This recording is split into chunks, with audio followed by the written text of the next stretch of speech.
Well, hello there, Vernon.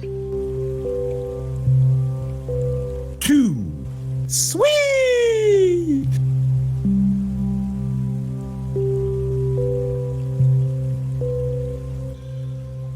Are you ready for Dungeons and Dragons? Are you ready? No. I said, are you ready? Yeah, okay. Hey, Vern. Hey, Ken. Hey, James. Vern, sounds like you're ready. Sounds like your setup may not quite be ready. I was hearing a lot of robotics. Robotics? Yeah, you were like... We could hear what you were saying, but you were breaking up pretty bad. I don't know whether you were just overpowering the mic because you were speaking a lot louder than normal, or whether it was you were dropping some packets or whatever. You think I might have been clipping out? That's interesting. Can I clip out? No. You're not clipping. You're dropping packets. So Dropping packets. Yeah. That one I don't know.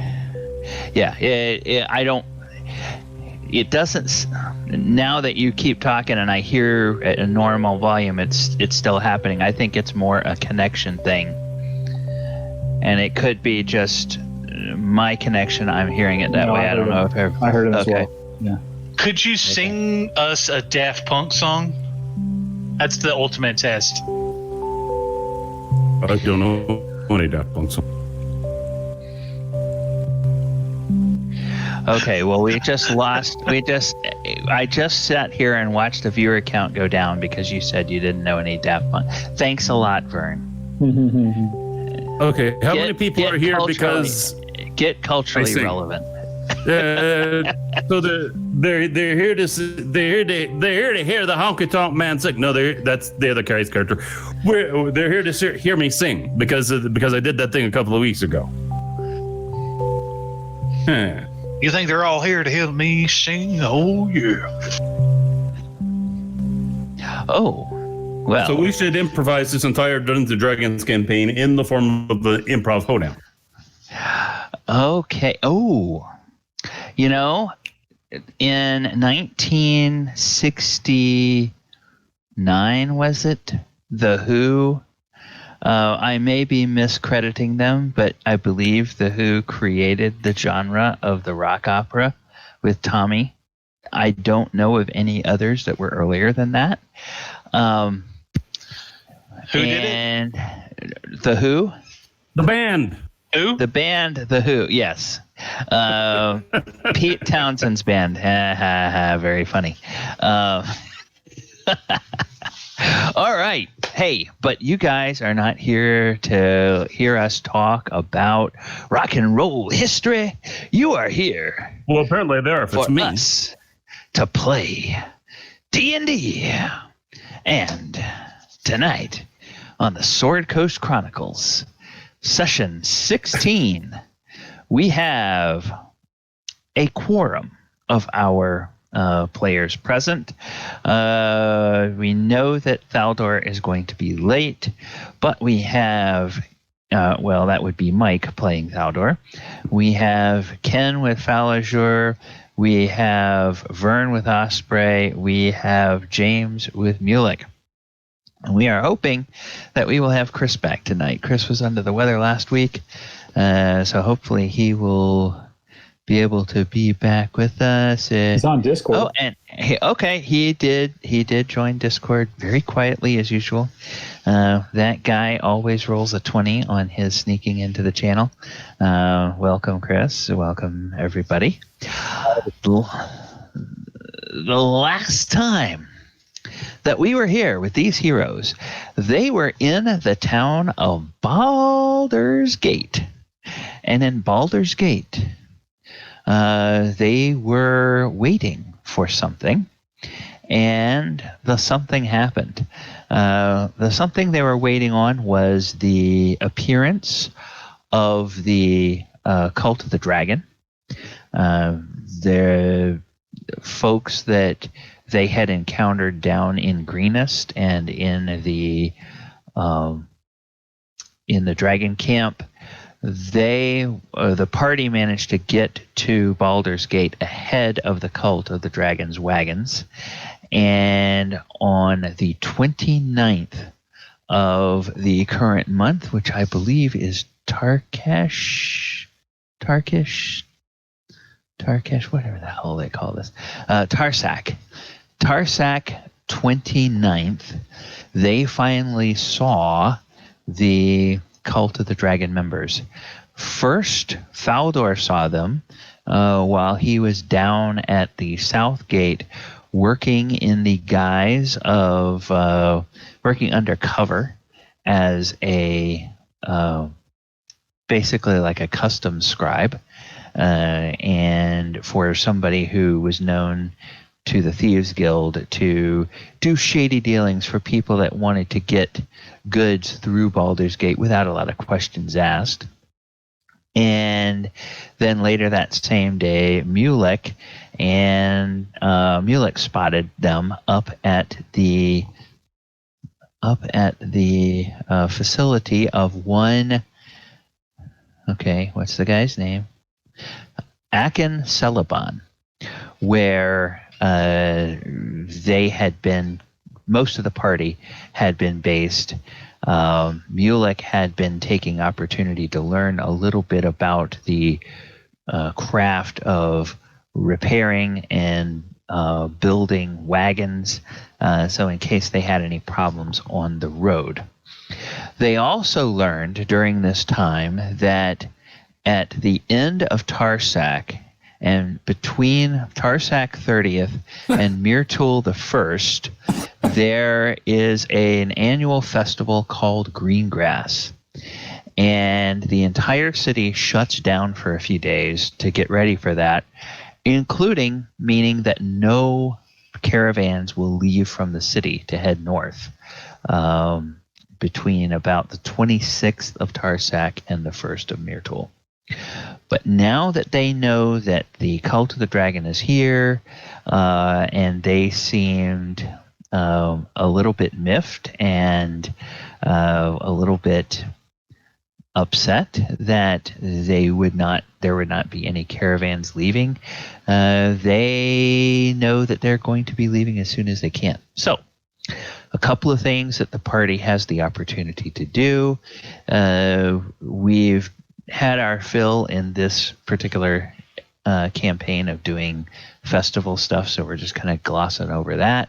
But there are some opportunities to get hired on with a caravan once they find out which caravan company the Cult of the Dragon is going to join for the journey north.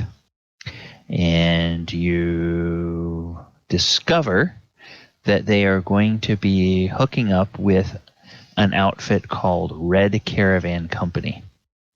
In this particular version of Baldur's Gate, all of the companies on the north side of the city, they are all named after colors.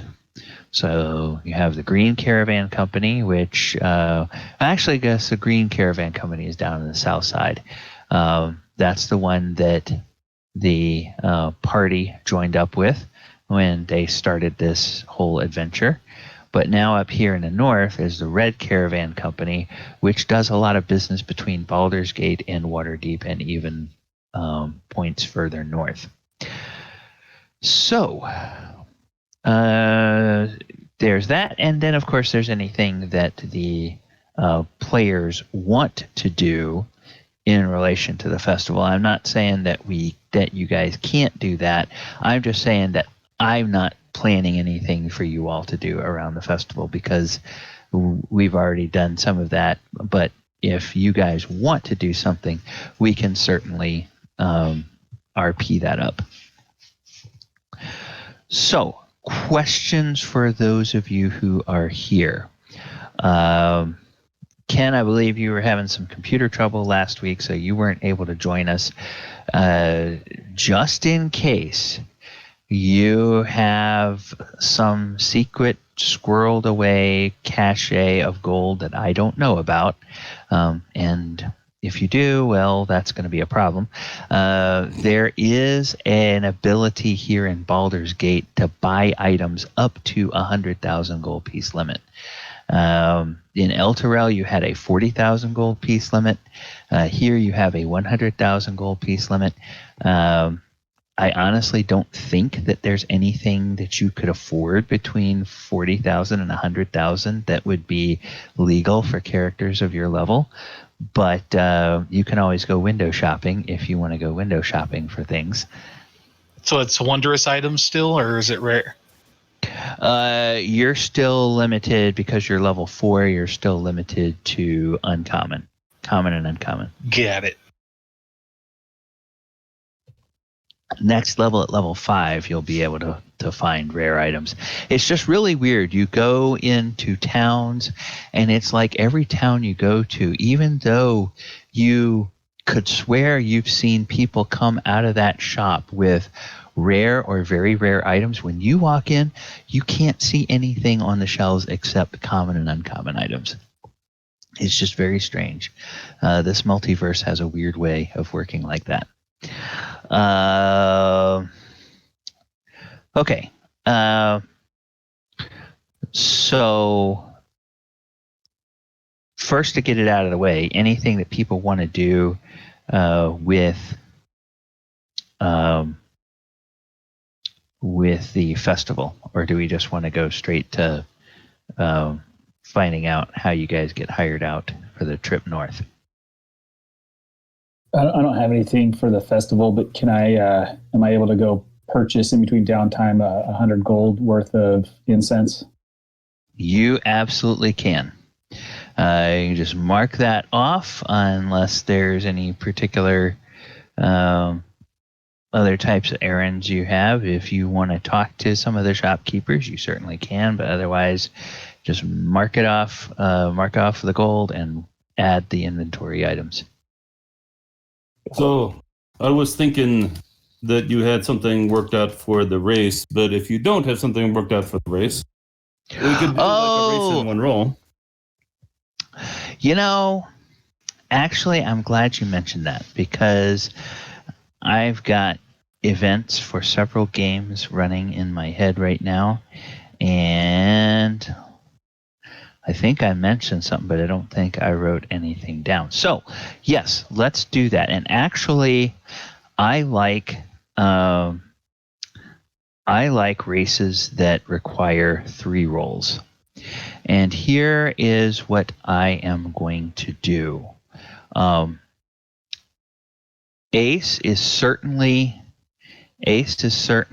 I think he even got you got a horse or something, right? Last time.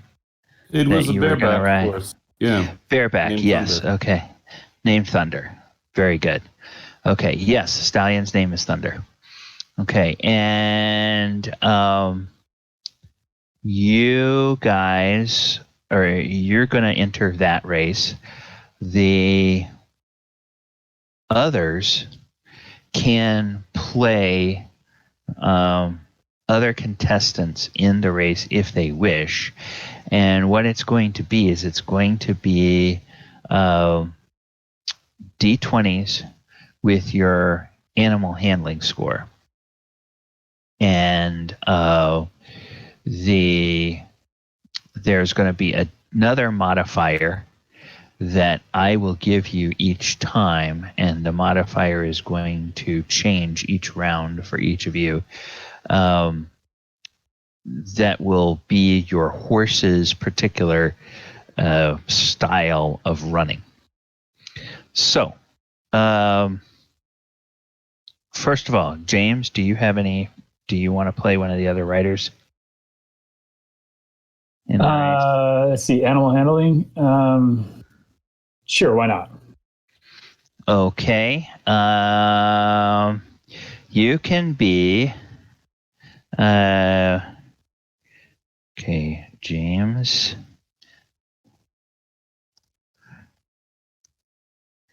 Horse's name is. Let's go to this name generator. Okay, we will do fantasy horse names. Okay. Okay. There we go. All right. Excellent.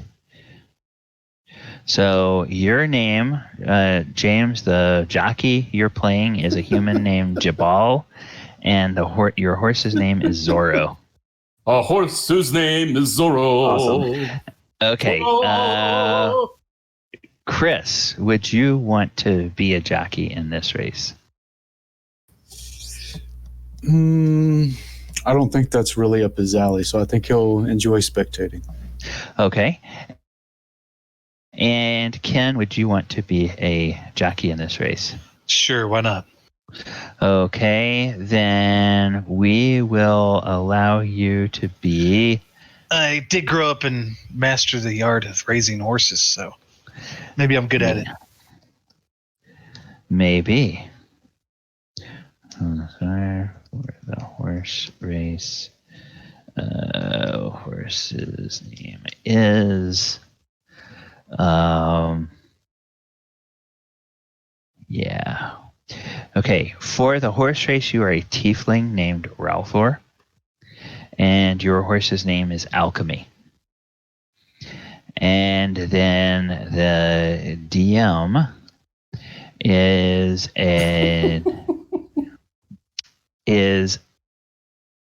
very it's very strange. You may have seen this very rarely in your career, Ace, but there is a fellow entering the race for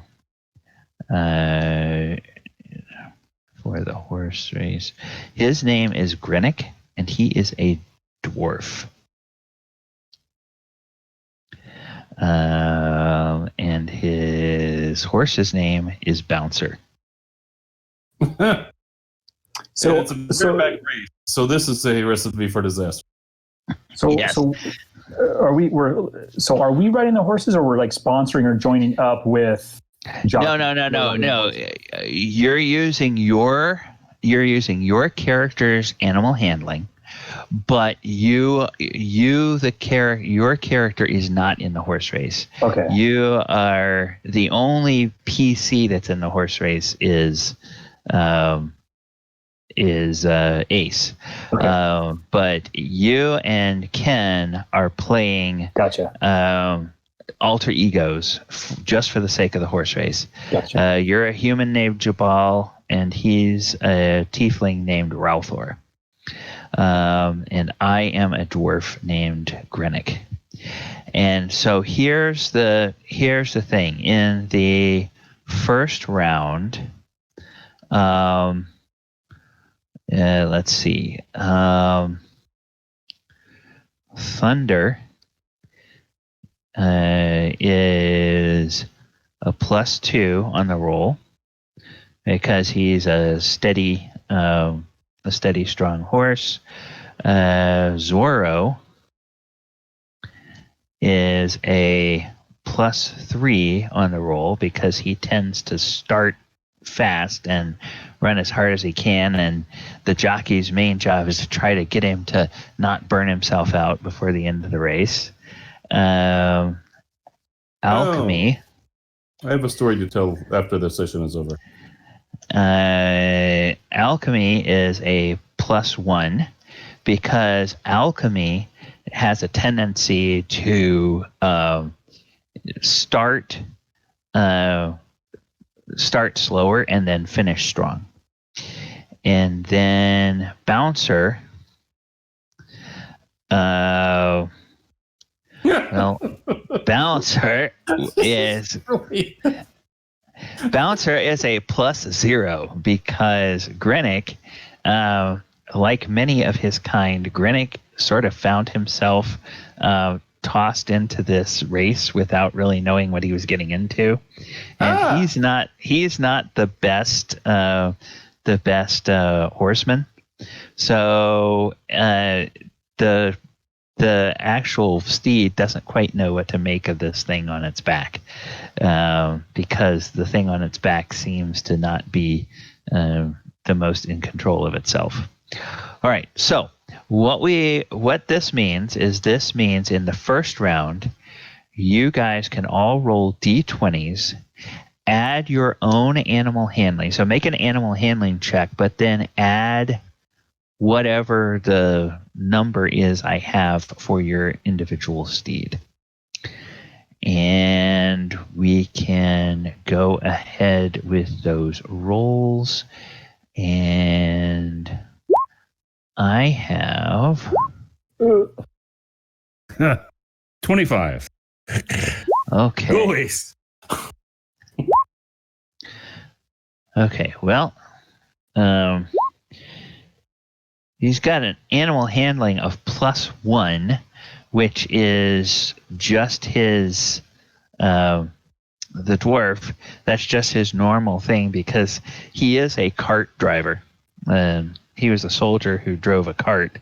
So that's probably why they said, oh, well, you can handle animals. Go and ride this horse. Well, driving a cart is different than riding a horse.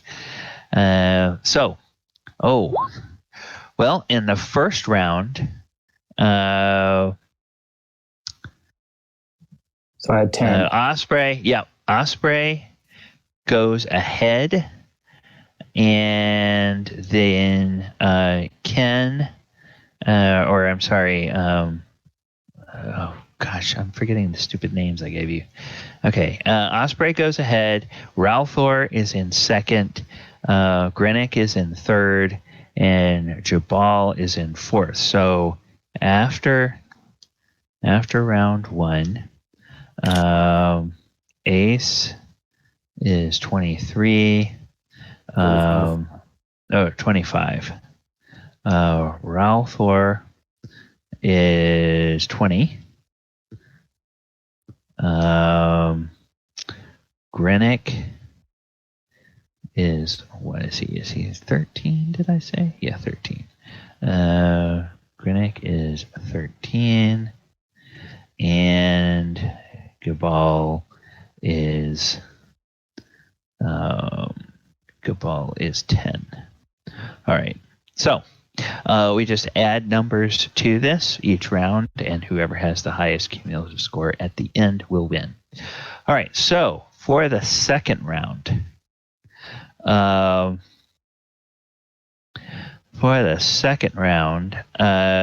Thunder is just nice and steady, so he's still a +2. Zorro is starting to get a little tired, so he's also a +2. Alchemy is starting to warm up a little bit, so he's a +2. Bouncer still doesn't quite know what to make of this dwarf, so he's still a +0.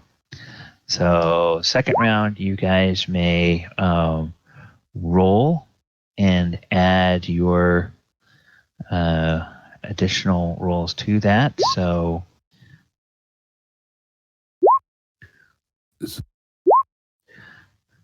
Look at that.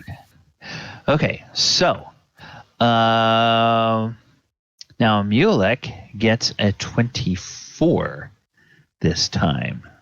So, or Mulek, I'm sorry, Jabal.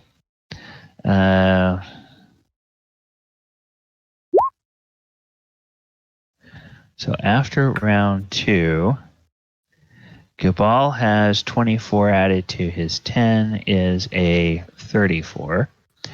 Greengrass gets a 21 added to his 13 is a 34.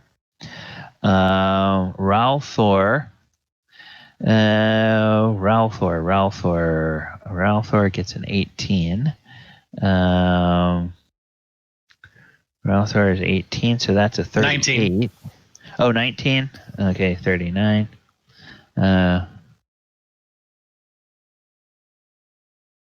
Okay, no, it is 18 because your +1 is already added in. Right? Oh, I thought you said my horse got a plus went up to +2. +2. Okay, never mind. 39. You're right. Okay, I thought that you had updated the formula. Okay. And then let's see. And so Ace gets a 15 to go with his 24, and that means he is also at 39. So we have Ace and Thaldohr in the lead with Greengrass and Jabal further behind. 134. And now, so the final round. Here's what's going to happen. So Thunder stays steady at a +2. Zorro, he's really starting to get tired, so he's now at a +0. Alchemy is coming on strong, so he gets a +3. The dwarf finally had, after a couple of turns of all this bouncing, he's finally figuring out how to get some performance out of Bouncer, and so he's gonna get to add a +1 on this. Not anything special, but he's gonna get to add a little bit. So you guys can. I'm sorry, that shouldn't be second round. That should be third round. Okay. And then let's see. So, Okay. Rolling. Yeah. Go Ace. All right. Mulek. Or, I'm sorry. Yeah. Jabal. Jabal gets an 11. So, Jabal. I'm making Osprey look good. Yeah, Jabal gets an 11, so that's a 45. Grinnick. Grinnick hasn't rolled yet.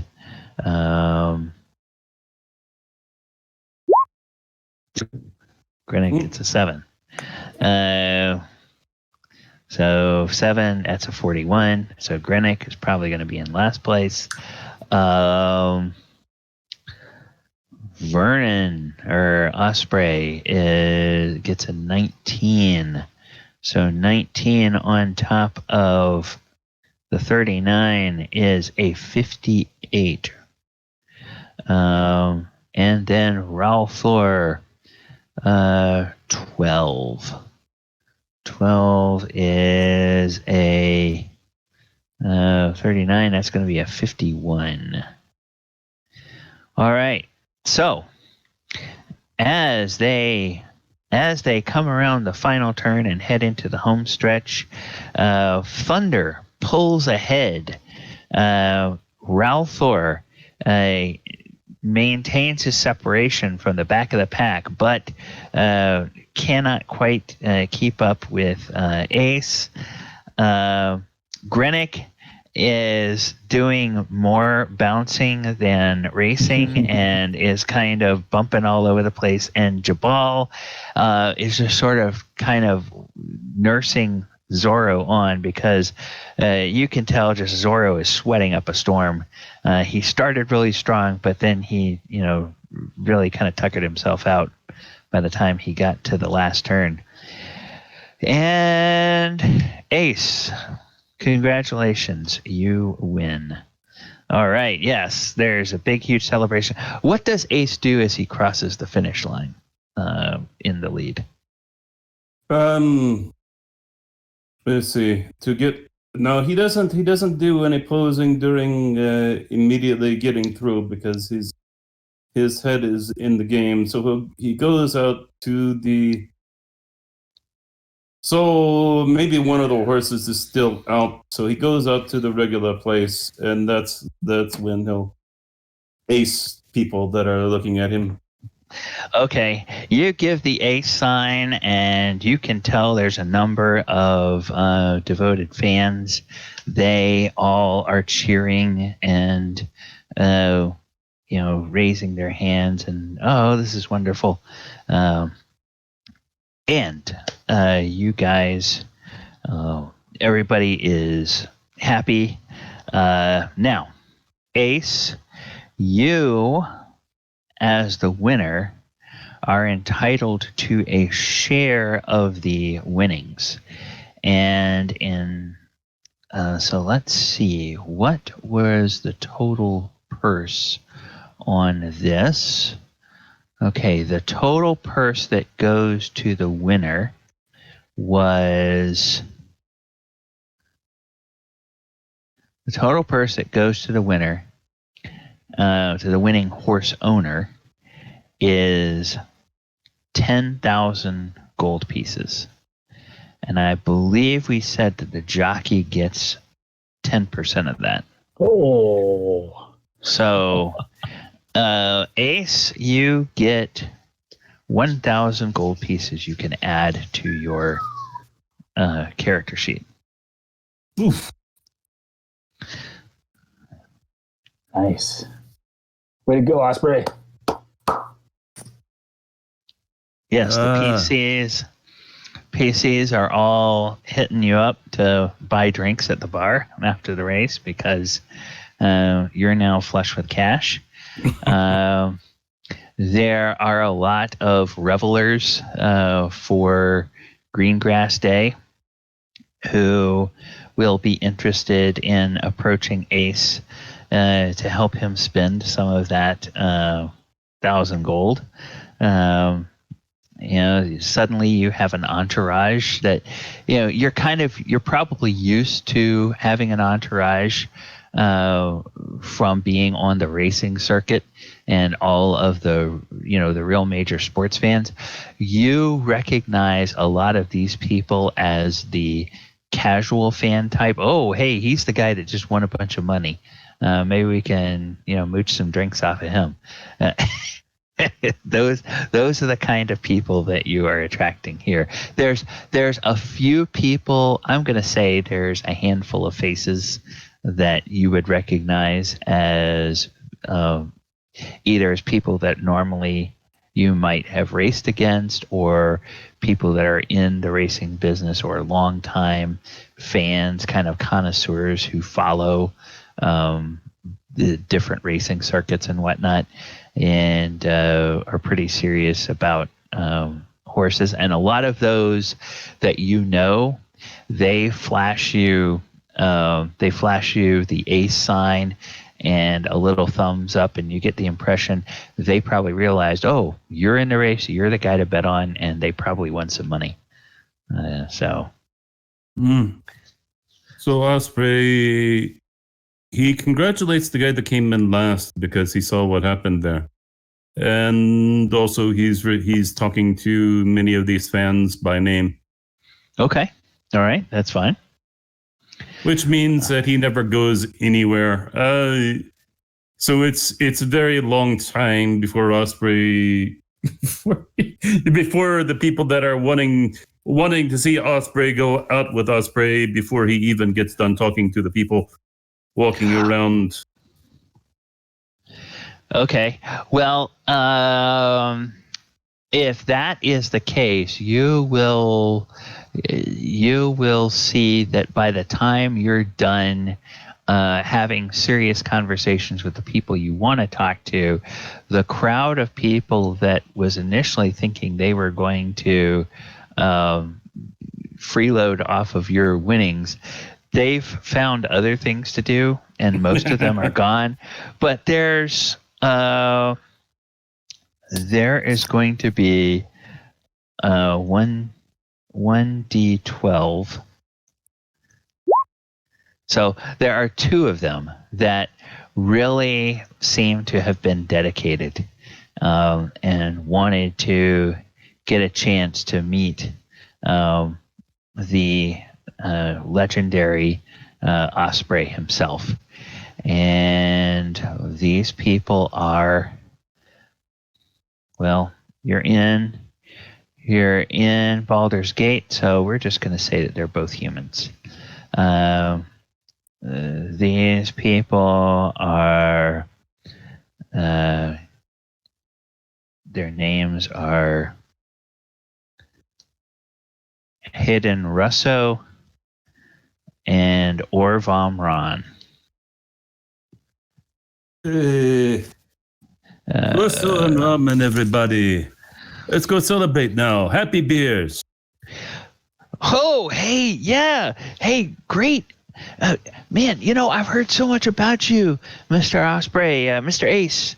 You're just like, you're like a legend. And it was so great to see you out there. You did such a great job. You just look like you were born on that horse. I mean, it was just amazing to watch. I've never seen a race like that before.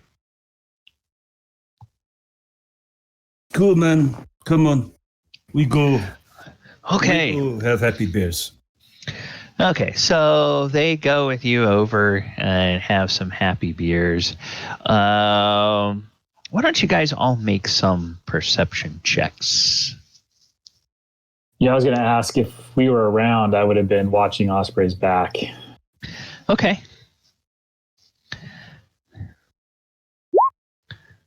Probably not very well.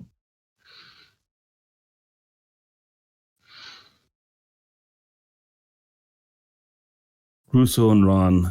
Yeah. Okay. Okay. Russo. Chris and Ken, either one of you want to make perception checks? Yeah, am I there? Oh yeah. I presume unless you had said no, because you said you were going to be a spectator, so you would be. Yeah. Okay. Yeah. Oh wow. Okay. Well,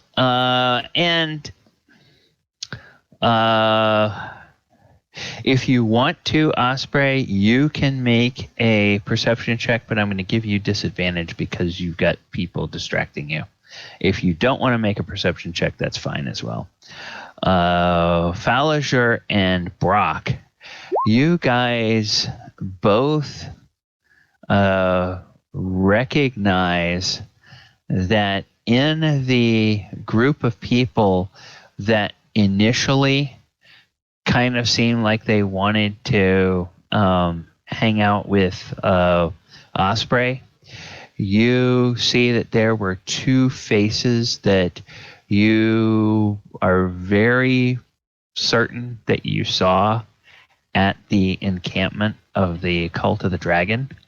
But as you observed them, especially with your 22 and your 24, as you observed them, you realized that they had been drinking heavily and that they were really drunk. And they were part of the crowd that when everybody decided that Osprey or the Ace was taking too long to talk to other people, they wound up going off with some other knot of people, and they didn't stay around. And you haven't seen them come back since, but you saw two of them, and you're not sure. No, I'm going to say with your rolls, you're pretty sure that they did not recognize him. They were acting more like a couple of people who are just like, oh, hey, wow, that guy won money. We'll see if we can get some free stuff off of him. But you do recognize them as being with Cult of the Dragon, so you can take that for whatever you will. You said they went off somewhere. We don't know where. You saw them head off with a big knot of people that all started to drift away after it was clear it was going to take a long time for Ace to finish talking to the people he wanted to talk to. Now, you guys both had good enough rolls that if either of you wanted to try to follow and see where they go, you could try to follow them. Then Actually, there would maybe be some sneaky rolls if you wanted it's to do more that. the flavor of Osprey wants to talk to everybody. Okay. It's more like, not that he has a big personal agenda, except that he goes around talking to the people. Okay, yeah, and of course with your 5, you had no clue that anybody from Cult of the Dragon was there as part of that crush of people and whatnot. Okay, go ahead. Well, if Thaldohr's noticing that and he's standing near Brok, he might be like, hey, Brok, you see what I'm saying, bud? I think so. Perhaps we ought to peruse behind them a little bit to see where they're up to. You know what I mean? If you're game, I'm game. All right, let's just act casual. Yeah, we'll try to follow them. Okay. This is clearly a mob, not a mob, but clearly a large group of very inebriated people. So you can have advantage on stealth checks to sort of trail along behind them and see where they go. Hey guys, where are you going?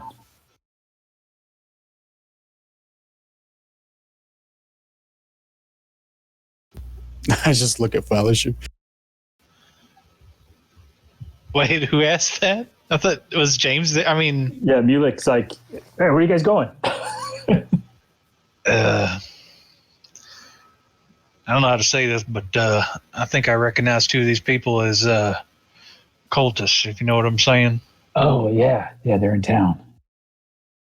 You saw a couple? Yeah, we thought about we gonna follow them. The problem is I haven't begun to pick up my order of boots yet, so I'm gonna be a little unstealthy. But I'll give it a shot. Okay, yeah, you get advantage, and Chris, if you're happy with your 20, you can. Oh, that was a performance check. Oops, that's the wrong roll. Acting casual. Damn it! Okay. Can I use that as a stealth? I'm just kidding. I'm gonna throw Casper. I'm gonna command Casper to go up and just fly overhead to see if he can catch sight. Okay. Of any of the cultists. Normally I have disadvantage, but the advantage gave me a flat roll, so that's my flat roll. Okay. All right. Nice. Yes, he has. And then Brok, you do get advantage, so you can roll again for stealth if you want to. Okay. Well, I mean, you don't need to be stealthy when you're, casual. But yeah, I'm just acting casual. I don't need. Okay. All right. Then, your 13 is the lowest roll out of all of them, and that's plenty good enough because this is a large group of people, and they're all kind of drunk, and there's lots of people out milling around because it's Greengrass Festival, and you see that they go to a seedy tavern.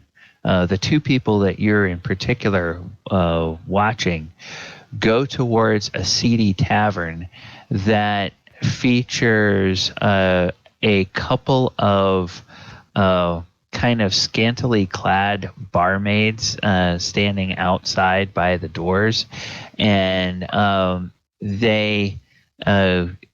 these two fellas, they see those girls and they walk over there, and the girls just kind of loop their arms through their elbows and lead them inside. And so it's like, okay, well, they're probably going to be occupied for a while.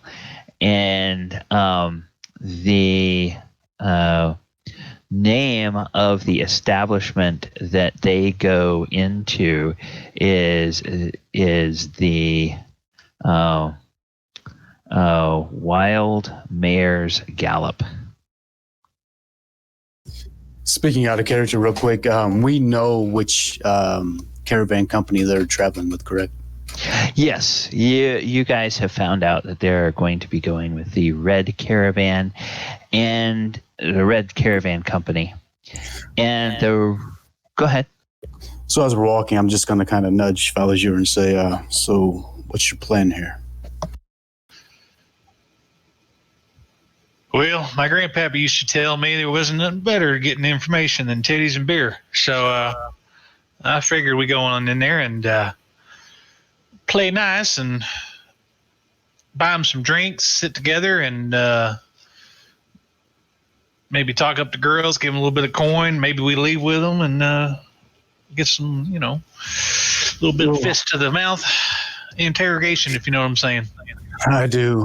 They didn't notice our friend back there, which is kind of surprising considering what's brought it out of his back. However, I'm kind of green and you're pretty handsome. I think if anyone's to be noticed, it'll be me and you, yeah? Well, I'm not so worried about being noticed. I just think that maybe we should just not bring Osprey, if you know what I'm saying. Well, if they recognize us, we got to kill them. And if we kill them, they're going to be missed. And if they're missed, we're going to have a hard time infiltrating that caravan. Well, I think, to be honest with you, I think our best move here is to send in Mulek. I think he's the least, how do you say it? I don't know, buddy. They look pretty pissed. I don't know if they're going to recognize much nothing. We could rub a little bit of dirt on ourselves and mess our hair up a little bit. We'd spear a little bit of ale on us. We'll smell and look just like everybody else. Brok's jaw kind of widens a bit as he just stares at you and says, I'm green. Well, shit, I ain't. So what's your point? I mean, if you're dead set on this, I'm not going to leave you alone about it. So I guess let's go. Mulek, you want to come in and cover us from the back somewhere, or maybe sit across a few tables away from us, or No, what do you reckon? I'm gonna stay outside. I'll watch outside. I don't. My feeling is these two cultists are a bunch of morons. They just went inside. I bet the other cultists are kind of milling around other places. So I'm just going to keep an eye out casually out here. You don't reckon this is a good idea? I mean, what are you exactly trying to accomplish? I mean, I don't think we want to play our hand. We don't want to do anything that would give us away or give them any opportunities to know who we are or what we're doing. There's one thing we do know. We do know that the dragon man, I can't recall his name, or the Resmir, or the lady, they have separation between them. Maybe we spread some distaste among them. See what happens. I think that's our only play here, though. You reckon it's just them two going to caravan, or no? If that's the case, we could just. What I'm saying is there's a power struggle, and if we spread some rumors, maybe we can widen that gap a bit. Well, what if we get them nice and drunk, slip them out real quiet, like hit them in the back of the head, steal their clothes, and tie them up hog-tied? And maybe we wear them cultist clothes on the caravan. Maybe we just pretend that we're them. Well, we got some cultist clothes already. Again, I'm green, and I'm pretty sure you slept with their leader, so... Hey, I resent that. I did not sleep with her, okay? There was some foreplay involved, but we did not sleep together. It depends on what your definition of is. I did not have sexual relations with that woman. In any case, I'm pretty sure she knows your face. Well, and, the jealousy from her followers, I'm assuming they might have taken note of your face as well. So when they came to inquire of the wagons, it was just Resmir. I didn't see Langdadrosa or Frulam.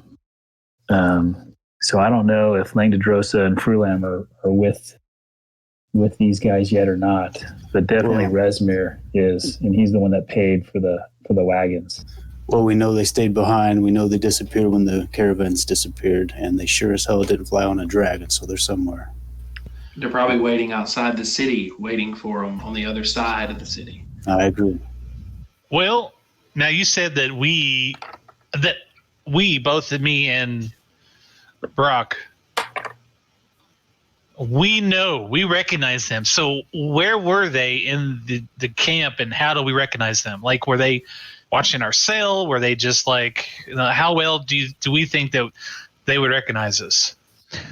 Okay, well, now you have, it's really fortuitous that Thaldohr is here, because we can briefly recap. And Thaldohr, just give me a perception check with advantage. You don't know what you're rolling for yet, but I do and they do. So, did you tell me that you can't roll right now?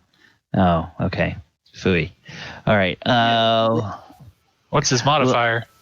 Yeah, what's his well, let me look at. I'll look at. Yeah. Sorry about that. I'm just nowhere near. No, that's all right. At the moment. That's all right.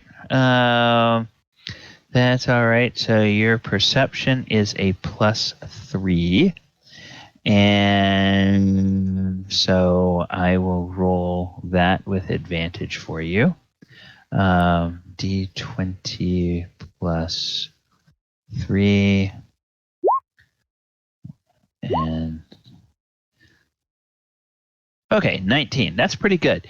All right. So what you noticed, Thaldohr, is you noticed two faces that you saw from the Cult of the Dragon camp. And the faces that you saw were in that first time you were in the encampment when you set Leosin free. these are two of the people that were sitting around some of the tents and drinking. And of course, when you saw them again, they were drunk. And the reason that they were somewhere near Ace is because Ace won the horse race for Greengrass Day. And these two were among the throng of casual fans that thought that, hey, since he won a bunch of money, maybe we can get him to buy us free drinks.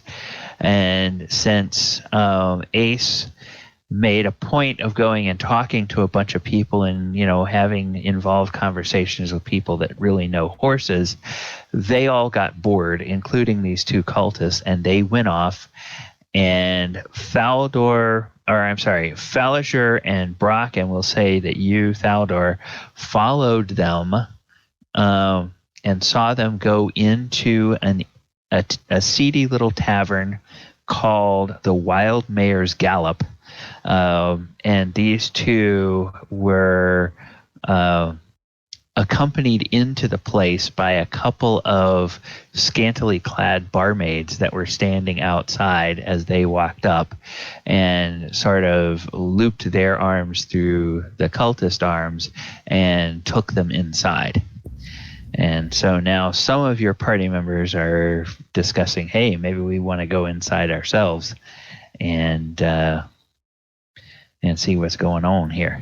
Yeah, from what I understood, we were standing outside after watching them enter, right? Yeah. So let's say Thaldohr is with you as well. Okay.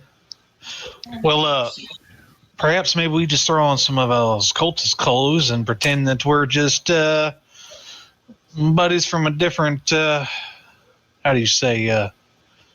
section. Okay. Thaldohr, check it. How about the cultist idea to go in there and talk to them, I don't think is going to float. Because if we don't walk the walk and talk the talk, they're going to find us out. So how about we play rich guy, poor guy? Well, I mean, to be fair, they're pretty pissed drunk. And if we go in there and start throwing some money around, they're going to like us real good. And the Matrix is going to like us too. And they're going to buddy up with us real quick. Exactly. You buy them a couple rounds, maybe some stone piss, maybe some goblin ale, something, just get them going. But I wonder, maybe we can get them out, get them really sloppy and maybe find out some information. Maybe we can interrogate them, sober them up a little bit, should say. I mean, if we're to interrogate, I think we do it through conversation, not forcefully. If they raise the alarm, it's going to be very hard for us to infiltrate that caravan again. Yeah, I agree. I mean, the sheep don't look at a goat and say bye. You know what I'm saying? I think if we go in there and we just act normal, like we're just one of them, they're going to be so drunk they're not going to understand the difference. But they'll be more likely to open up to us, you know what I mean? And we can interrogate them that way without having to do all the extra effort at the end of it. Fair. Is Mulek out with you guys as well, or am I just lost? You said you were just going to stay outside. You said you weren't going to go into the tavern with them. You can be outside the tavern with them if you want to be, or you can be over with Ace. Oh, I thought they were. I thought they were outside. Okay, never mind.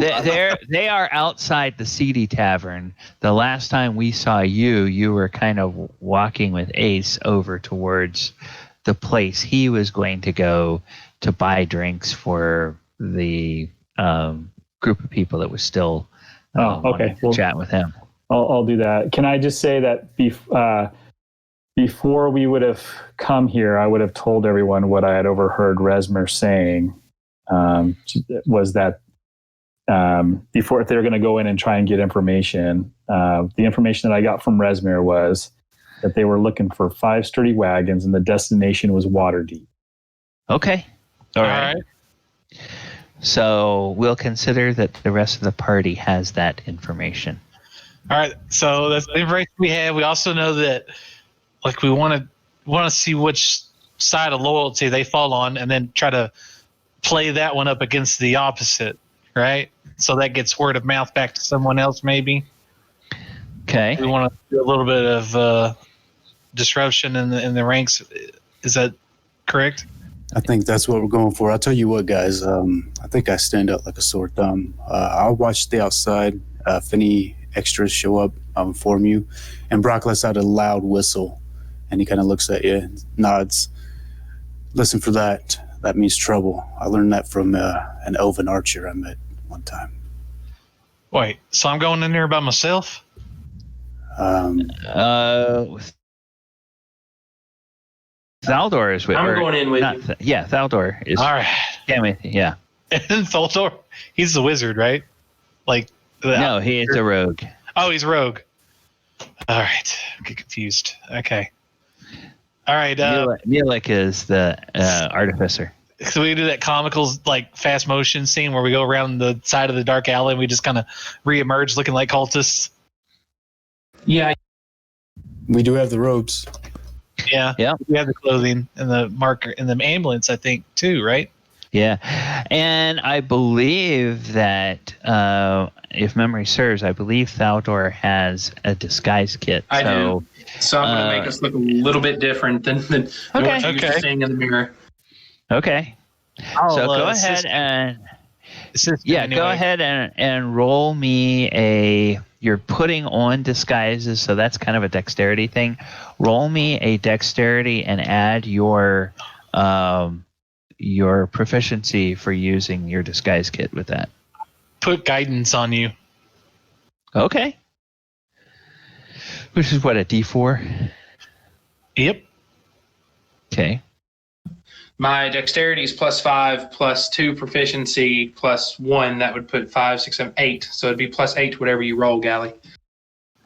No. Oh, okay. And then a 1d4. Yeah, so you roll the 1d4, Ken. And then, let's see, his dexterity. Okay, so Hey, he gets... One's better than 0. Ooh, boy. Thank God they're drunk. Well, dexterity, and then he gets the plus... so that's a 12 plus 3 plus 1. So that equals a 16. So that's not a bad roll. Yeah. So the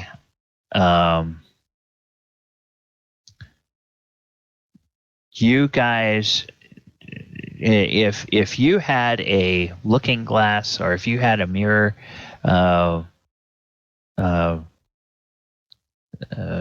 Thaldohr, you would have a hard time recognizing yourself. And Thaldohr, he looks pretty different too. So you guys don't look anything like yourselves. You are you going to wear those cloaks? Oh, yeah.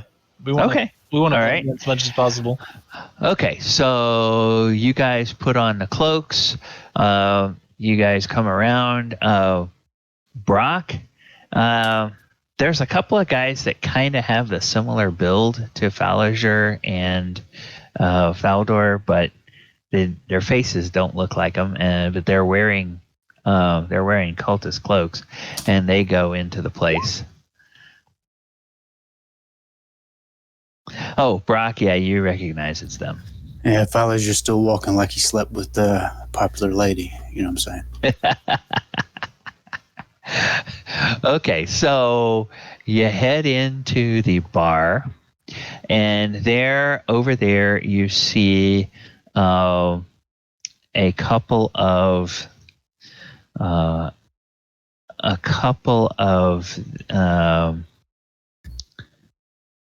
the cultists, and they are sitting with these two barmaids who you would think that the barmaids must be off duty, but they are sitting there with the two cultists.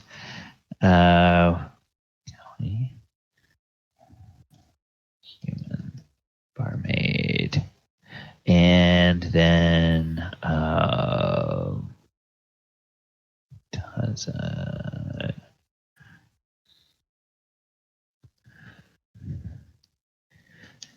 okay. All right, so you'll get over there, and you will see that these four are sitting together, and with them talking back and forth. Give me a perception check just to see if you can overhear some of their conversation. To kind of figure out anything about what's going on there. Okay. Yeah, Thaldohr, there's too much background noise. You can't really pick up on what they're saying unless you go over and sit down with them. What about Thaldohr? If you're... Give me a second. Okay. Perception? Perception, yes, sir. 10-4.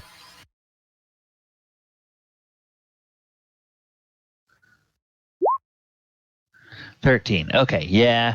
It's kind of it's the evening of a festival day, so there's a lot of people packed in here, a lot of noise and everything. Now, there is some space at the table where these guys are. Do you want to just walk up and sit down with them, or do you want to sit at an adjacent table, or what? Thaldohr, let me handle this. Hey, barkeep, let me get 4 ales, please. Yeah, coming right up. And so the barkeep goes and he pours some ales, and he will tell you that they are a silver each. And you think, wow, that's a bit steep, but it's festival, and they're kind of making some extra money. So I just lay a gold on the counter. Like, oh, well, thank you, sir. Thank you. Just keep them coming when I ask for them. You got it, sir. And he pockets the gold, and you have your 4 mugs. I hand two to Thaldohr, and I'm holding 2 in my hand. I said, "This is how we get our in." So, just let's go. All right. So, tell me what you're doing, Thaldohr. So I got Thaldohr right beside me. I got the ales. He's got the ales. I said, "This is how we're going to do this." So I say we walk up to the table. Hey, mates, and put the ales down. Put 2 of the ales down and one in front of each of them. Cheers! That was one heck of a horse race today, wasn't it? And they're like. And they look up and they're, huh? Oh, hey, yeah, it was great. And they pick up their mugs and they toast you with their mugs. And they're like, yeah, man, that was pretty amazing. I mean, that one horse, one of them says, that one horse, I bet on that one. And he shot off like a cannon. I thought surely he was going to win. But then, he kind of fell behind, and he wound up coming in second. So I guess it wasn't so bad. But I had put money on him to win. So I didn't win anything. But old Berter here, he bet on that. He bet on that one that won because he said he liked the name Thunder of that horse.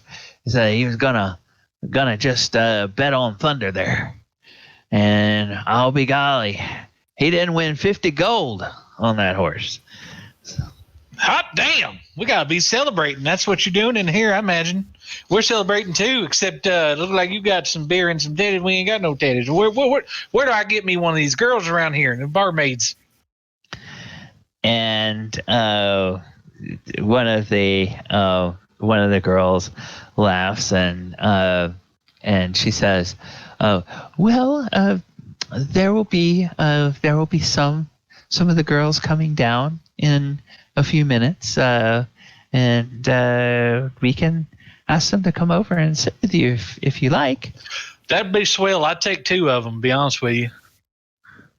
And the 2 of them look at each other and they giggle, and a look passes between them, and then they kind of lean into the cultist that they're with, and the one girl gives the guy a kiss on the cheek, and the other girl just sort of squeezes the other guy that she's with as well. And then the one that was identified as Birder, he says, "Oh, Evan, come on now! Don't tell the whole damn bar that I won gold. I mean, they're all gonna want free drinks if you tell them that I won that gold. Now, come on, that's supposed to be traveling money. It's supposed to be money for us to find a little companionship when we're on the road. It's gonna be a long road ahead of us." You ain't shitting.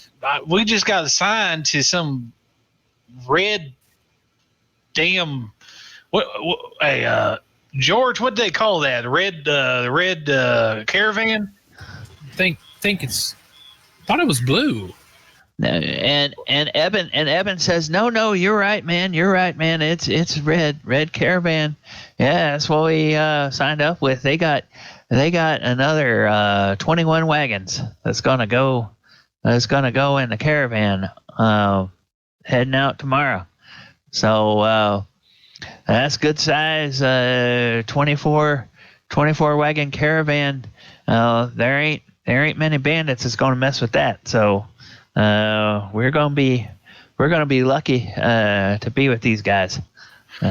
Especially they ain't gonna fuck with the members of our order, if you know what I'm saying. Yeah, well, if they know what's good for them, they won't. That's for sure. But the whole point of being with a big caravan is just kind of to sort of blend in, and Yeah, and speaking of blending in there, buddy, what about the bosses? What's up with the other 2 bosses? Oh, well, I don't know. Last we heard, Resmir, my lady, I should say, God damn it, get drunk. I just can't hold my tongue. He stayed back to, take care of the important items back there in Greenfields. So he's back there as far as I know. What about Mrs. Frulam? Where is she running to? I think she was left in charge of the special back there in Greenfields, and I think that old Langy was just kind of and Birder shoots the guy. Like, says, "Evan, don't you dare use a nickname like that. You don't know who could hear." It's like, these guys here, they might be friends of Mr. Langderdrosa. You're not going to use a man's proper name, then don't say anything at all. And Evan says, "Oh shit, Birder, hey, you're right. I shouldn't do that." Yeah, well, he's the muscle. She's kind of the brains of the operation back there, and he's the muscle. And Lady Resmir, she's kind of taking care of this part of the trip.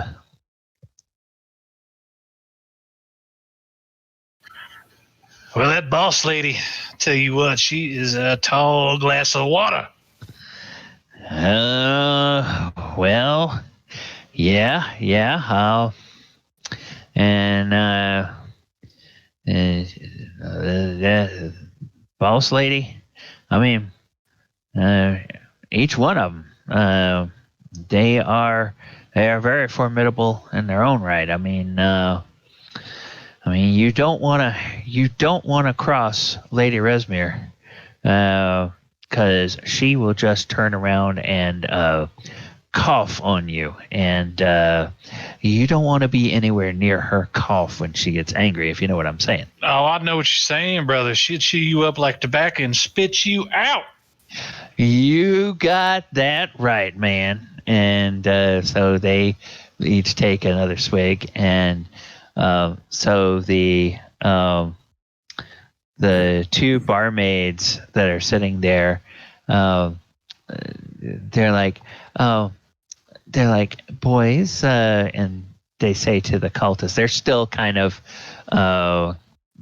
being very physically affectionate with these two cultists.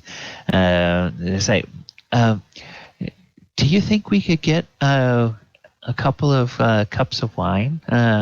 Would you mind buying us a cup of wine, or maybe you could buy a bottle of wine for the table to share?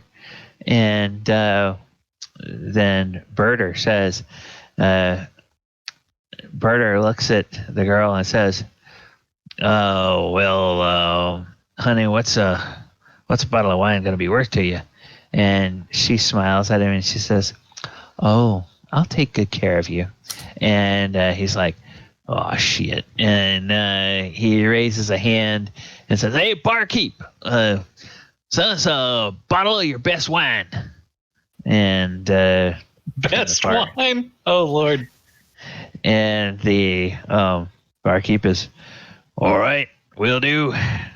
And so a few minutes later, a serving maid comes over with a tray, and she's got a bottle of wine, and she's got 6 cups or 6 wine glasses.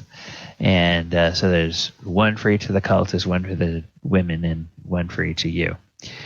And so then she uncorks the bottle and pours a little bit in the glass for Berter and gives it to him. And Berter, you know, you're not quite sure what to make of this guy, but he seems to know a little bit. He picks up the glass and he sniffs it, and he kind of swirls it around a little bit and sniffs it, and then he takes a little taste of it. He's like, "Oh yeah, that's really good." And she says, "Yes, this is from the Sylvan Vineyards, and it is a vintage of 1481." And oh well, okay, so that's like nearly 10 years old. Okay, yeah, that's pretty good. That's pretty good. And so she pours that out, and she says, "That'll be 5 gold."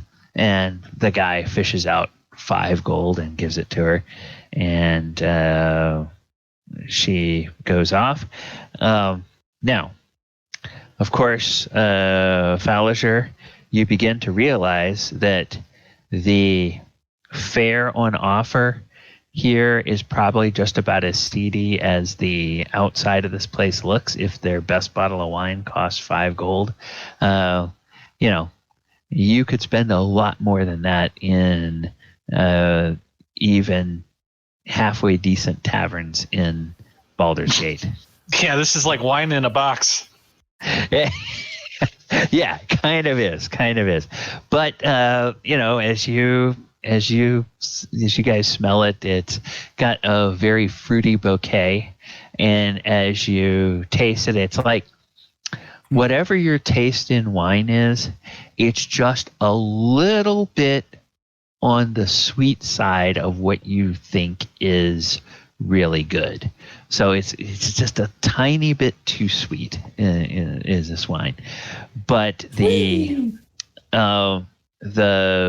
barmaids seem to love it, and the 2 cultists, they just sort of gulp their glasses, instead of sipping it. So now they've got at least some ale. And the barmaid that came over with the thing, she looks to the two of you, and she says to Thaldohr, she says, do you gentlemen need another round of ales?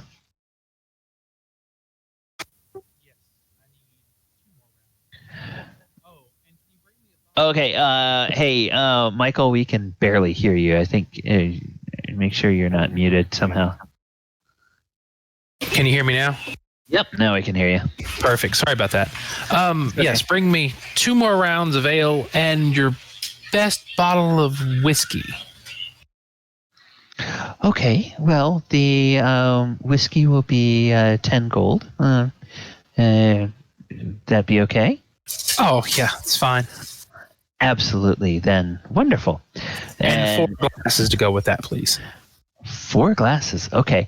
And the Birder and Eben, they're like, oh shit, man, whiskey. Oh man, you are a godsend, or should we say a goddess send? Ha ha ha ha ha ha. And they sort of give you like this little hand sign that looks that you've seen the cultists give each other in the camp, but like with the 5 fingers, it maybe sort of represents like the 5 heads of Tiamat or something like that. So they go ahead. I was going to say I pull the Captain America. I go, Tiamat be praised. And they raise their empty wine glasses. They raise their empty wine glasses to you, and you see that these 2 barmaids, they kind of look at you and they wink and they give the same little 5-fingered sign, and so they apparently Insight check on the barmaids. Okay, go ahead. Yeah, buddy. That's a red flag in Thaldohr's book. Oh boy. Oh God, that was horrible. Oh, okay. Well, they seem to be honest to God sympathizers with the cause. And so you feel like maybe it wasn't such an accident that these 2 women met these two gentlemen outside the front of the bar. It's on the level. Yeah. So that's what you guys both get with your 6 insight. Seems perfectly legitimate. There's a going on. Do they serving any kind of food in this tavern, or is it like there's just straight out spirits? You don't really see. I mean, the barmaids come out of a back area behind the bar, bringing the bottles and stuff like that. But you don't smell any, anything cooking back there, and there's not really a menu posted anywhere. You do see what amounts to the Sword Coast version of like pretzels or salted peanuts are on some of the tables in like large bowls. So they have the typical like salty food that makes you want to drink more going on, but that is about the extent of the food that you see. All right. So, well, I'll kind of drop the bomb, be like, Yeah, I heard the boss lady and what's his name, Faerun or whatever. They're not getting along. That's what I heard anyway. Okay, out of character, Frulam and Resmir are both female. Langdedrosa is male. Oh. So, All right, is it Frulam was the boss lady?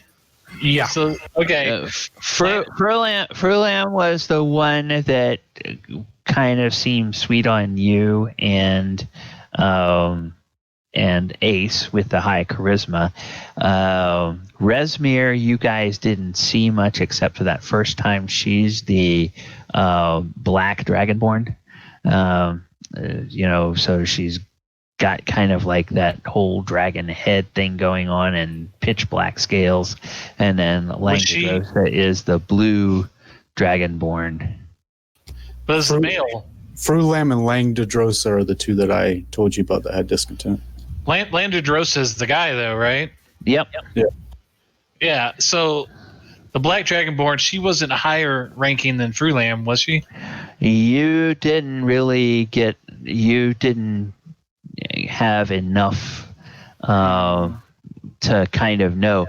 Now, what you can maybe take a guess at is that Resmir is the one that was sent with the wagons that have all the treasure, and Frulam was the one that stayed behind to watch the dragon eggs. So which one would make them higher in the ranking? Who knows? I did express, I shared my experience with Langdedrosa with my meeting when we were captured, though, about how he explained how he was frustrated with Frulam's power. Yes. He thought he deserved the position. Yeah. Okay. So, be honest, boys. Which one of them do you like better, Frulam or Langdedrosa? And they're like, what? Are you kidding? I mean, which one actually has the blood of our goddess in him? I mean, come on. What kind of question is that? True. And I just kind of like awkwardly, but not visually awkwardly, like just kind of drink my ale. Okay. And they're like, and so, what's his name? God, I have to keep looking at this thing to remember these guys' names. Eben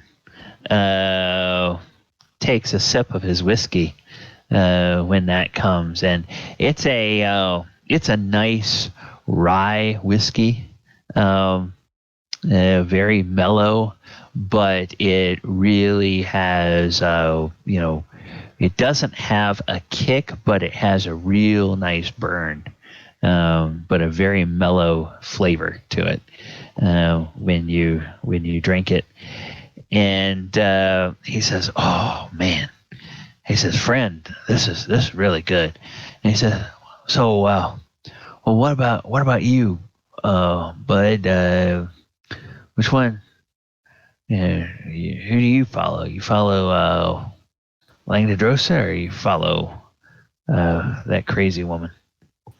Oh, it has to be Frulam. Yeah, she's a hell of a woman. I have to agree.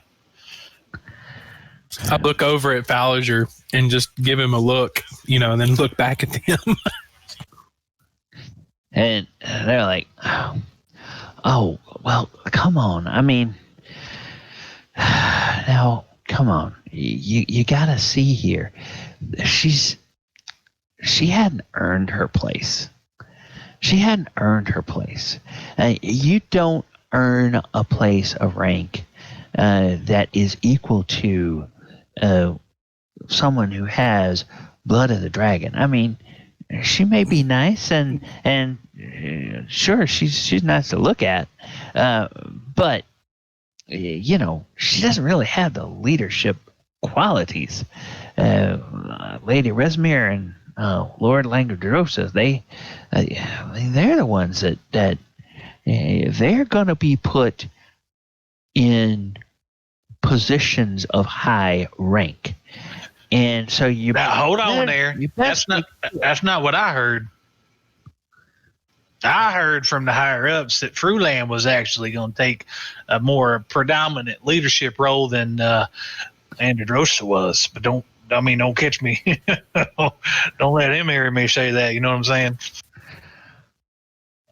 Oh, well, why? What is it? Did he do something wrong? And I just look over at who I'm calling George.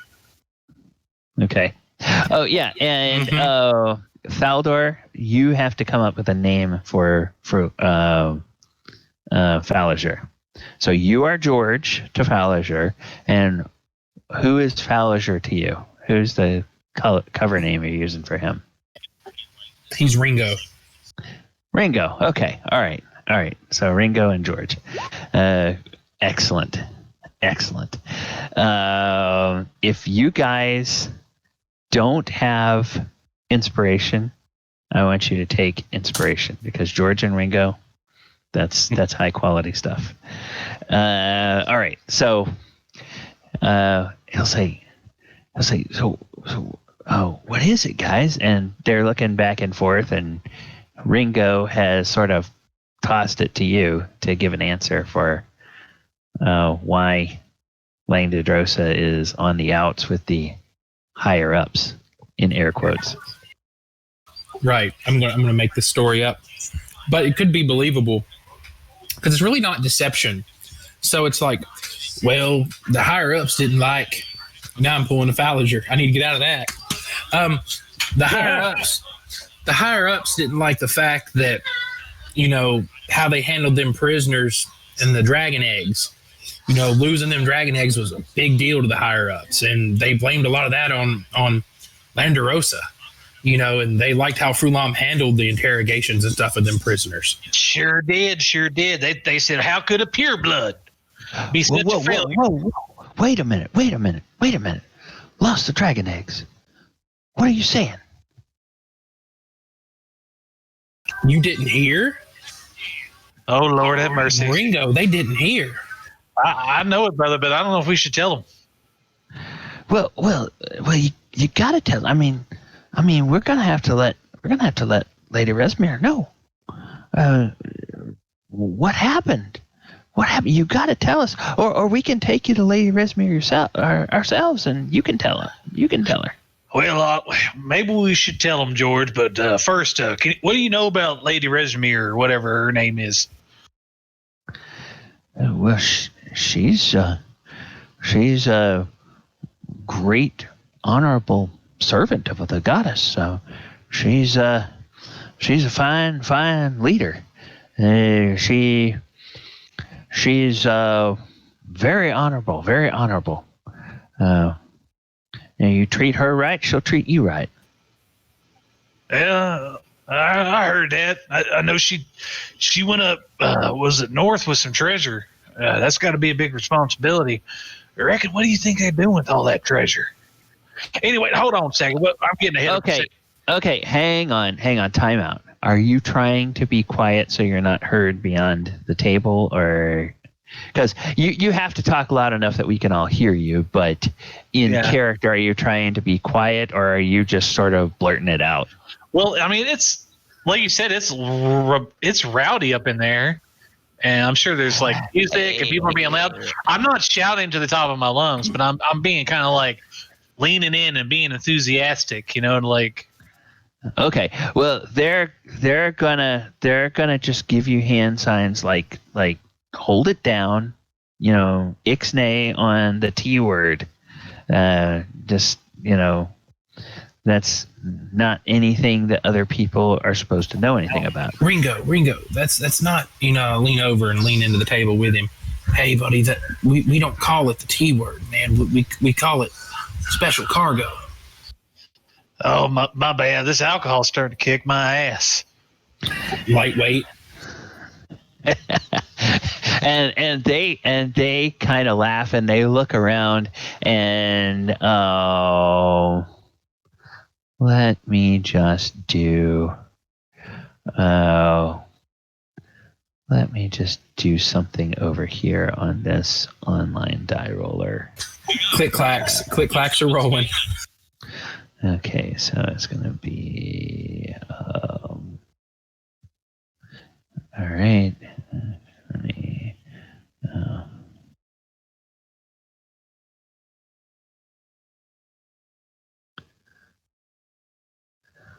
okay. Yeah, all right. Yeah, they look around and they breathe a little bit easy because there's no sign that anybody nearby overheard Ringo blurt out the T word. So they look a little bit relieved about that. But they're like, but they start wanting to know what happened. How did they lose the eggs? Well, when I gotta stop that. So when Landerosa, that's hold on. DM. So it's Landerosa and Mrs. Fallum. They're the ones that were having the problems. Yes. So Langdedrosa. Fulham. Yeah. Fulham. Landerosa. Frulum. Like Frulon. Got you. Frulum. Yeah. So what happened was In roll 20 for you. 10-4. So Landerosa was supposed to be in charge of it. And when all hell was breaking loose, he just tucked tail and ran. And Frulon, chastised him for that. Like a chicken. Like a damn chicken. Yeah. And then them He townies ran. came in and destroyed everything. Oh no. Oh my goodness. Oh well. I hope some of them. Whether the goddess or not, I can't follow a man that tucks tail and run. No, sir. Sure can't. No, you can't. Well, he better hope that Resmir is not the first one he sees.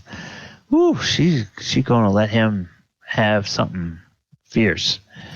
I don't think Lady Resmir ever has liked that Frulum very much. And they're kind of like two high-strung cats in the same yard, if you know what I'm saying. When they get dealing with each other too much, kind of a strange thing to have Frulum there as a non-blooded of the dragon, if you will, in charge of anything. But like you say, we just follow orders, right? Yeah, speaking of which, where's she at now? And they're like, well, I suppose she's with the camp. Yeah, well, you should go tell her. You should go tell her about that. The camp just there on the north edge of town, just outside the gates. Big, huge encampment there. You won't miss it. Are they going to come with a caravan tomorrow, or when it leaves, or they don't tell us much, nothing. At least me, anyway. Yeah, we're all assigned. We're all assigned to duty, just like you guys. Oh, I see. So she gonna be going up towards the north with us? Hey, she don't tell me her business, but I would presume so. And is there gonna be any of that? And I kind of slowly look around a little bit, and I lean in closer. I say, "That T word. Are we guarding some of that T?"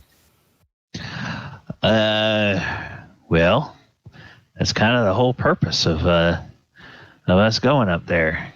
So yeah. Where are we going exactly?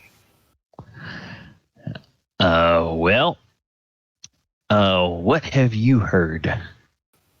I told you, friend, they don't tell me shit. Matter of fact, I don't even know what the cook's going to cook half the damn time. That's about as much as I know. I know if my boots are wet in the morning when I wake up, and that's about it. And they look at George, and they pose the same question to you. So, what did they tell you, George? Well, again, not much of anything, but that, we got to all meet up in the morning and get our gear together and roll out with the caravan. And then something about where we're heading to. Is it north of Winterfell? Winterfell. Waterdeep. I know this alcohol's been getting to me. Well, what your direct commanders told you, that's what you need to know. It's like, I know what we've been told, and what'd they tell you? Because I mean, bartender, can we get another round of ale over here? Marty, a step ahead of you there, Ringo. And yes, just about the time that you ask for that, Ringo, this serving maid comes by and she drops off more ale on the table. And she also sets down a large basket of what looks like trail mix. It's sort of kind of a salty, peanutty, crackery, pretzel-y type of thing. Kind of like the water or the Sword Coast version of Chex Mix is what she drops off on the table there. And she says, there you go, boys. And she heads off. She takes some of the empty glasses. And I raise up my glass and I say, to the cause, brothers. And I say, cheers. Cheers. And they drink and they say, well, we're all told what we need to know, and we just got to trust that the commanders have it all under control. Yeah, but with all the dissent going on in the ranks, we told you what we know. What do you know? Yeah, trust is a real issue in this outfit, seems like. I tell you what. And Birder looks over at Eben and he says, yeah, he says, they're right about that. So, well, we've been told that we're to guard the first wagon, and we are going as far as Waterdeep, and we will get any further orders that we need when we get there.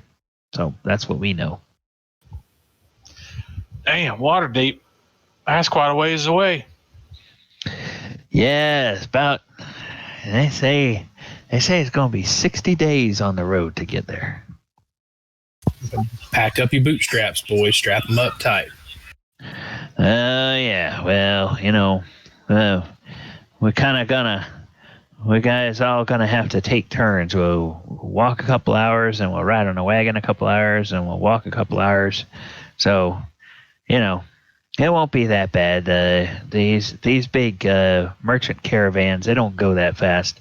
Figure about 15 mile a day. So, it should be a fairly easy road now with everything melting. All the snow's melted all the way up between here and Waterdeep, so shouldn't have any of that. And mostly the trade road is well maintained. Might be a few muddy patches here and there, but it should be all right. Yeah, that's kind of what I expected. That's why me and my boy George here, we came in here to see if we can't get lucky for the long trip. And so when you mentioned that, the two serving maids that have been with the other two cultists, they're like, well, boys, speaking of getting lucky, why don't we head upstairs before you all have too much to drink to enjoy yourselves? And they're like, oh, yeah, that's a good idea. And then they say, all right, well, friends, we'll see you on the road. You take care, boys. And they get up, and the two serving maids lead them over to the stairs, and they lead them up the stairs. I look over at Thaldohr. It's like, damn, Ringo, we actually got some info. I don't think it was worth the piss not to take a drink. I pour him a shot of whiskey from a nice whiskey decanter. Yeah. Here you go, buddy. This one's for you. Okay, well, just so you'll know, Baldur's Gate, there is no such thing as an open container law or a law against taking containers of alcohol. You have a you're free to put the cork back in the bottle of whiskey since you paid for the whole thing, and you can take it with you on the road. So that's something we can sit around the campfire and have a drink or two. What do you think? Yep. Sounds pretty good. I don't know if we really got any information worth a shit, but I mean, it's something. When you think that we sowed any discourse, I don't know. I have a feeling we might have sowed a little discourse in there. Well, I can guarantee you those boys ain't going to be thinking about none of us for the next 20 hours. Right. Yeah, and the and as you guys are sitting there, two different scantily clad barmaids walk up, and as they walk up, they sit down. I do the hand sign. Just checking. And they give you the hand sign back. Oh, shit. We have to whisper into his ear like they're thinking we're talking about him. Dude, we have to blow these girls off. We got to get out of here. And so they're like, hey, boys, how are you all doing? I'm doing mighty fine, madam. Thank you very much. So doing as good as I can. Would you all be looking for a little companionship before to end the festival evening? I got to keep my head straight. You know, this alcohol is getting to me a little bit. I can't be doing that. I got other stuff on my mind right now. Oh, does a beaver chew wood? And they look a little confused about that, and they go, well, I guess so. They have to build their dams. Yeah. And so it's like one of them seems to think that that's a serious question. And the other one just laughs. Yeah, the other one just laughs. I'll tell you what, I'll lean over to what I'm calling George. I'll say,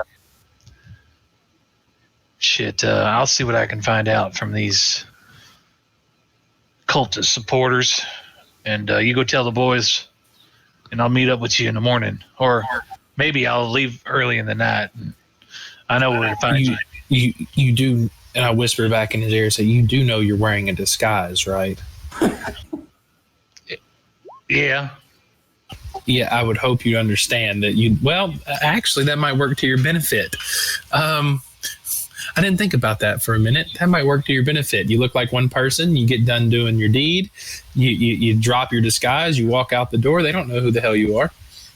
works out perfect. I didn't think about that. Have fun. I'll see you back at our camp. Thaldohr just giving a blank look, like like he's gonna get it in a second. Yeah, it took me a minute. It's been a long day, and I have been drinking. So come on. I might be the smartest one of the bunch, but Jesus, I've been drinking. Well, Mulek's second to none. But seriously, come on. All right, so we will close out on that scene with Thaldohr,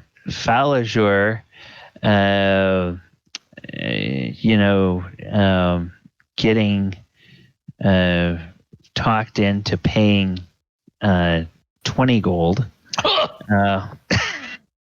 to enjoy some companionship with Sifney and Ruda.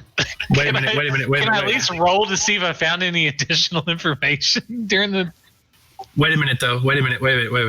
Hey, Thaldohr, how much money do you have on you? I'm good. I got like 900 gold. Okay, good. I was just making sure. I was like, oh, wait, please let the man have some gold.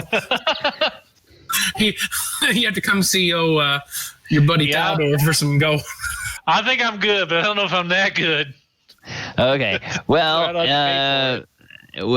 okay. They make it clear that their contribution to the cause requires a donation, if you will, and so if you balk at that, they will. No, I don't balk. I play along. Okay. How much? Yeah, 20. Okay. All right. So basically, it's like 10 for each of them. Do I roll to see if I learned anything useful that maybe we wouldn't have found out otherwise? Sure. Pillow make talk.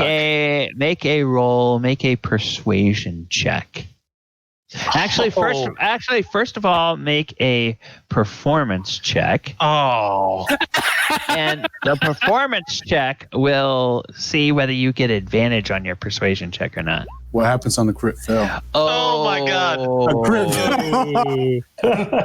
Okay, you have disadvantage on your persuasion. Wait. I have inspiration. He does. So, yeah. At least you're in disguise and they can't tell stories about the real you. I have inspiration. I'll re-roll that You performance. better. Okay.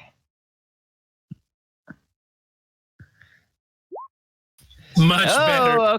Okay. So now you will get advantage on your persuasion check to see if you if they know anything. I was almost a premature there. All right.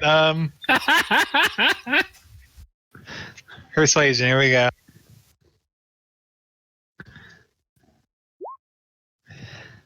Okay. Nice. All right. 24. That's pretty good. They will tell you that that they have heard from some of your other soldiers in the cause that there are 3 wagons that have special cargo and 2 wagons that are diversions that are going to be part of the caravan. And basically those other 2 wagons are kind of going to be ones that they would wind up, if there's any sort of official inspection or something, they would kind of lead them and show them the diversion wagons. Or if there's a bandit attack or something on the caravan, that would be more of a chance that they would hit something that's not terribly valuable. Okay, and I don't know what's in that special cargo. I just know that I know which wagon it is, but that's it, right? Okay, no, you know the special cargo. You know that's the same term that George was using to refer to the tea. But I don't know which wagon it is exactly. Well, you personally may not, but you know that Thaldohr has an uncanny ability to remember faces. And so he's going to very quickly be able to figure out which of the wagons has people that he recognizes from the camp. So he can tell you which wagons they have, but you know now they're going to have 5 wagons, and 3 of them are going to be legit, and 2 are going to be decoys. These women, it's kind of clear with your persuasion that they really don't know much. They don't travel with the caravans. They just are kind of, maybe at the best they're kind of like eyes and ears, but really their main function is to keep the spirits of the soldiers up when they pass through. Okay. All right. So I played that all up, and then of course I'm going to wait till they pass out, and then I'm gonna leave and get cleaned up. Okay. All right. So yeah, you make head my way back to the party. Yeah. Okay. By the time hopefully I didn't catch anything. Yeah. roll Constitution. I'm not doing it unless he makes me do it. I know, it was a joke. It was a good joke. Come on. It's just all in fun. Go, by the time you get back to the tavern where everybody is staying, it is nightfall. Everyone has turned in. The bar area stays open pretty much all night, especially with festival, but it's very sparsely crowded, and all of your party members are long since gone up and gone to bed, unless anybody would just wait. Me, I would. Okay. I would wait for him. Just leaning against the tavern door or the back alley of the tavern, knowing when he's coming out, just, sitting there, just going through my notes, and I'm just sitting there like, okay. And just I hear him come out the door. Okay, so you guys get back, and Sorry, buddy. Took a little bit longer than I expected. My art's not easy to do. Oh, I could hear just plenty fine from right here. Trust me. It didn't really distract me too much, but I've got a lot to say, and we need to speak to the guys in the morning. Well, sometimes it's a curse, I tell you. And then I guess we leave. Yep. And that's the end of the evening, and we will go ahead and take our break. So I have 52 after. So let's go ahead and come back at 5 after the hour. 5 after the top of the hour. If there's anything that you all want to do, that you guys back at the other place would have wanted to do while they were off, we can do that. Otherwise, we can just hit the road. And I will kind of tell you how you guys have wound up faring in terms of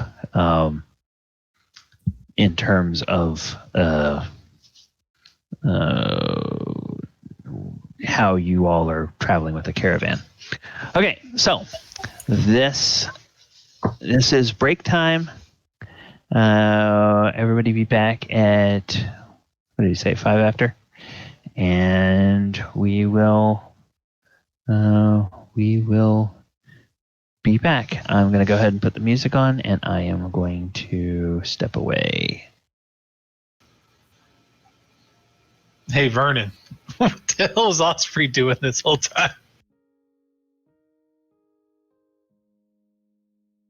He might be on a phone call or something. But no, I'm going to let everybody know in the morning when we get all together before we all roll out everything. The intel that I know, thanks to James, the intel that I know from when I was working at the Porter Company. Plus what we learned at the bar or whatever, I guess.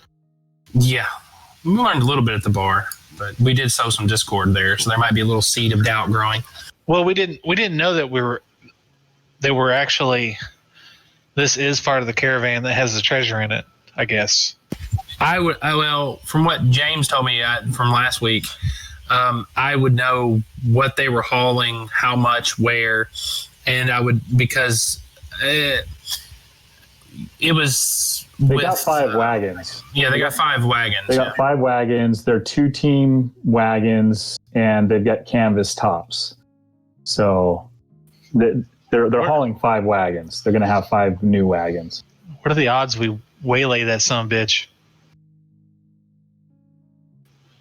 Take the treasure for ourselves. No, I couldn't. Even though I might be chaotic neutral, I'd still have to give it back to the people they stole it from. Kind of like Robin Hood in a way. Yeah, but would you know every single person that was taken from, though? I mean, that's kind of unrealistic. Well, we could take a finder's fee. Now, that would be the difference thing. You take a finder's fee of it, and you would just give the rest. They took it mostly from that one town we were in, didn't they? That one town they ransacked. Yeah, Greenest. I mean, we would start there at Greenest. What, 30%? It's pretty fair, isn't it? Yeah, 30% would be fine. I mean, that's a finder's fee for bringing it back to them. Yeah, 30% sounds great. But it would just be the right thing to do. You know, it's not like, I don't mind, taking a little off the top, but it would be fair to get it back to them. I mean, I don't know if we should take it back. We should probably just end up at Waterdeep or nearby town, and then hire some people to take it up there. I mean, I don't know. After we've taken our cut, I just don't know how we want to play this. I mean, if that black dragon board's going, so she doesn't end up showing up with the caravan and we're there, will we be recognized? I mean, there's some options, but Frulam will definitely recognize us. I think our only play here is we have to do something before the caravan reaches the destination, and the way to do that, I believe, is to kill all the guards and then face the 2 Dragonborn and Frulam, and the standoff. That sounds like a plan. Maybe grab some of the other caravans that aren't with them, because I believe Galabon said they're traveling with the normal caravan. Maybe grab some, other people to help us out if need be. So your connections would work out with that. So per night, we just somebody mysteriously ends up missing? No, we literally cut all their throats, as many as we can, before the alarm gets raised, and then we fight what's ever left. I think. I kind of like the idea of just picking one off every day. But it's a 60-day trip. It's a 60-day trip, but that's a lot of guys. And I learned a lot about wagons too, so I could probably do a little bit of what's it called? Sabotage. Sabotage. Sabotage. Dun dun. I'm sorry. I kind of like the idea of just people just start randomly going missing. Well, it'd just be well, yeah, that's what I mean. The cultist guards, they're evil. Who cares? We fucking kill them, or maybe we don't kill them. Maybe we just hog tie them and muff their mouths and leave them out there, and whatever happens to them is. You forget you have a rogue. I could poison them all. The thing is, if 60 of them, if we're doing one at a time, it's going to be harder each time you do it, and times 60, but you're not going to get them all before they. Not if it's a skill challenge and we just do it in different ways. And you're going to roll one eventually, somewhere probably halfway through, not even, and then we're facing a larger group. I think. Have a little bit of faith. They're going to be in their own little camps and stuff. It's not going to be 60 people all at one camp. They're going to be able to spread out. We got to split them up. We got to figure out a way to split them up. Like I said, I could poison a bunch of them easily. It wouldn't be a hard thing to do. That's actually a great idea. Yeah, but most of them are just going to pass their poison thing or whatever. And do you have deadly poison? That stuff's really expensive. Dude, who are you talking to? Come on, I'm Daddy Moneybags. Yeah, I have it. I have a poisoner's kit. And if I wanted to, before we left, I could also pay to buy some deadlier poison if I needed to. Or there's probably some fast-acting poison or slow-release poison or something. I mean, maybe. It's a homebrew game. Well, how about this? Poison is to go past killing the lackeys. We could just poison the leaders and be done with it. That is a good idea. But I don't know. They're kind of... dragons have natural abilities to resist poison, though. Yeah. So I don't know. I like the idea of just like slowly over the trip. It's just like one or two people go missing a night, and then random shit happens to them, and they find the bodies, and it's like You know what that reminds me of? it's like no. What it does is it stows fear into the whole group, and it's superstition, and we could really have fun with it. You know what I mean? Instead of Ever seen the movie Storm of the Century? That's what it reminds me of. no, I haven't seen that. It's really Stephen King. That's like 80s and before 80s, I believe. Yeah, Great movie. Anyway, like they're trapped in this building with this storm of the century, and it's basically the devil that's doing the work, but you don't know it at the time. But people start coming up missing and killing each other and shit like that. It's chaos and it's epic. That's what I imagine that you have. Yeah, I think that would be fun, and it's much easier to do that way than try to just poison ex guards, and then obviously some of them are going to pass their poison checks, right? Some of them might even be immune or resistant or whatever, and then all of a sudden we've got this huge horde of people we got to deal with. You know what I mean? That's my fear. I think the game itself isn't going to support that kind of storyline, because eventually we're going to feel a roll bad, maybe a crit fail, and then everything just gets fucked. Well, your counter argument can happen with your main idea, though. No, because if we're sneak attacking, if anyone wakes up, it's combat at that point. It's not like you either fail or pass a roll. It's like if you fail, it's combat, then you just kill them. Yeah, but only one person gets to do the surprise attack. No, not at all. If you time it correctly, we can all get time attacks. And if they're successful, no one wakes up. It doesn't work that way. Yeah, it does. You can time attacks. Each person's attack is a 6-second window. No, that's combat. That's the time it takes for a round to pass. But if you're timing attacks, like we all 5 can attack at the very exact same time and kill 5 people at once. So basically we take out an entire wagon at once, and then no alarms are raised, and then move on to the next wagon. I see where he's coming from. Like, are you talking about catching them while their pants are down, like when they're asleep? Yeah, exactly. Of course, there's going to be 1 or 2 that are up, but we sneak attack them, execute, then just kill the others in their sleep. Now who's thinking like a rogue? Yeah, but what I'm saying is that's not the way surprise attack works. We all don't get. I know what you're saying, Ken. You're wrong, though. You can time attacks to be at the same time. If you plan it and coordinate it, I kind of see what Chris is saying. If you plan and coordinate, like, okay, like, Kenneth, you get this guy. James, you get this guy. Chris gets that one. Think about it in real life terms. Like, if you're not going to look at somebody like, okay, I'm going to do this, and you have to wait 6 seconds before you can kill that guy. That's in combat. When you're out of combat, which is what a sneak attack is, you can plan them accordingly, which to be in time. And if they wake up or we roll bad, then we go into combat, and then it's 6 seconds per turn. Yeah. He's talking about a true surprise. It's called a surprise round or something like that. Yeah. Surprise. That's not the way 5e works, dude. You do not. It is, man. No, yes, you don't. I promise you, the party does not all get to perform their actions literally at the same moment. If you're out of combat, which is what a sneak attack is, or a surprise attack, I'll look the rule up real quick. Hold on. Yeah, it's in the PHP. From what I've read, surprise attack changed in 5e, so it's a lot. It's largely up to the DM. So it's however Galabon wants to play it is basically how it's going to be played. Well, it just boils down. You got to read between the lines. Basically, combat doesn't start unless there's an alarm raised, right? That's the key point. Yeah, that's what I'm saying. I'm trying to tell you. One person does an attack roll, then everybody rolls initiative. No, the DM then decides if any creatures on either side are surprised. Combat starts from the highest initiative, so it's a 1, 2, 3 rule. I played many. I've never ever heard that my whole time in this game. So I disagree, but I respect your perspective. It's on page 189. Surprise.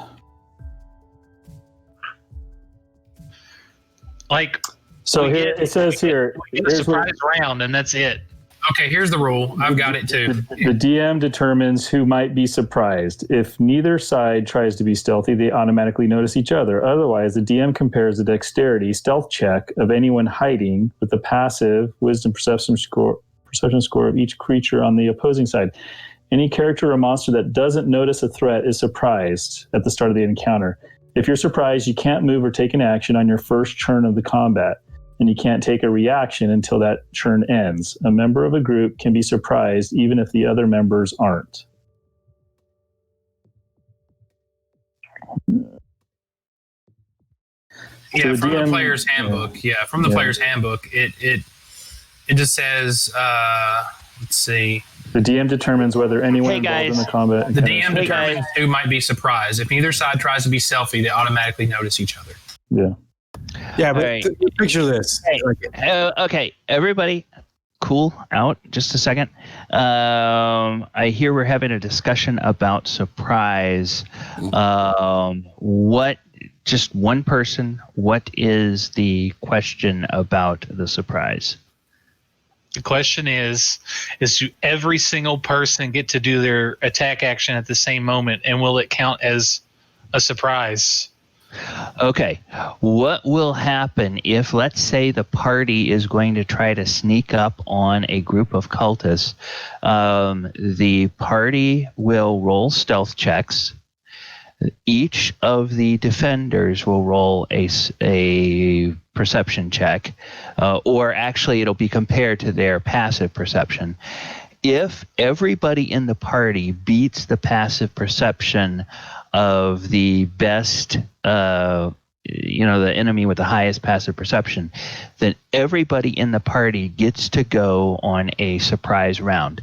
Now, we go one by one, but there's no initiative order, so you can say they all happen at once. You can say they happen in a different order.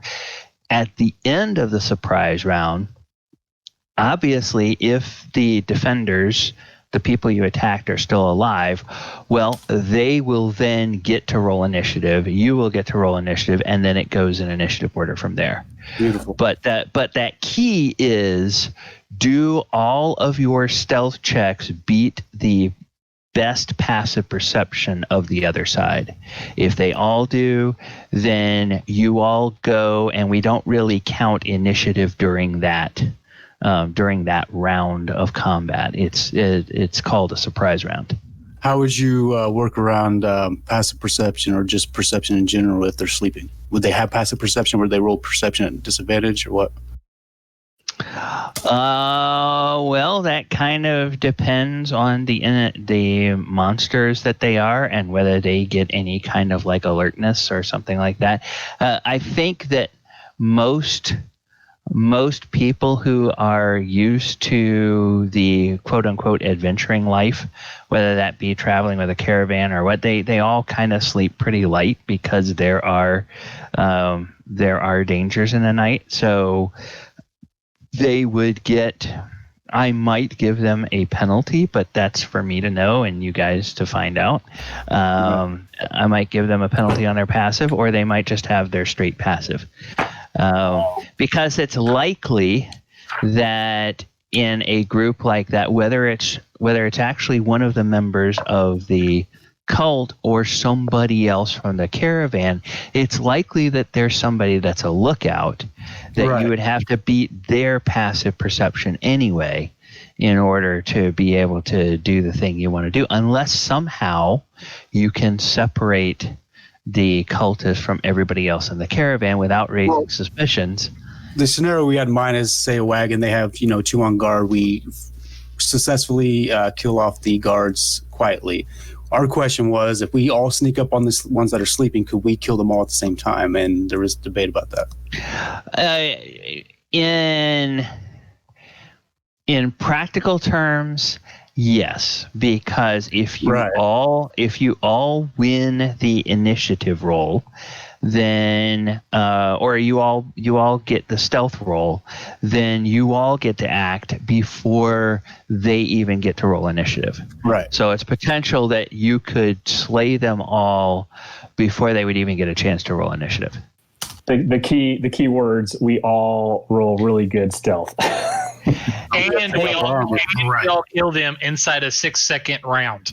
That's 6 seconds doesn't come into play until they wake up.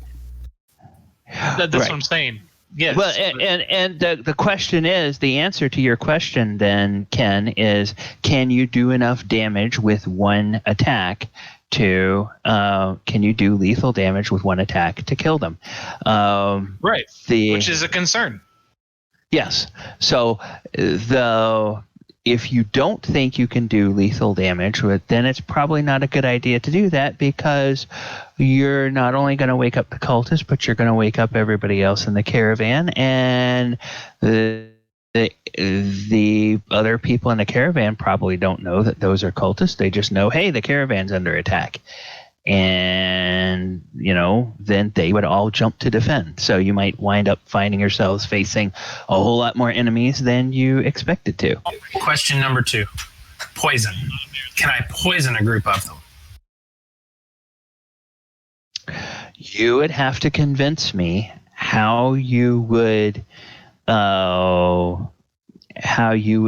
introduce the poison when and if that scenario comes up. You would have to convince me how you would want to introduce that poison, and there would probably be some rolls to see.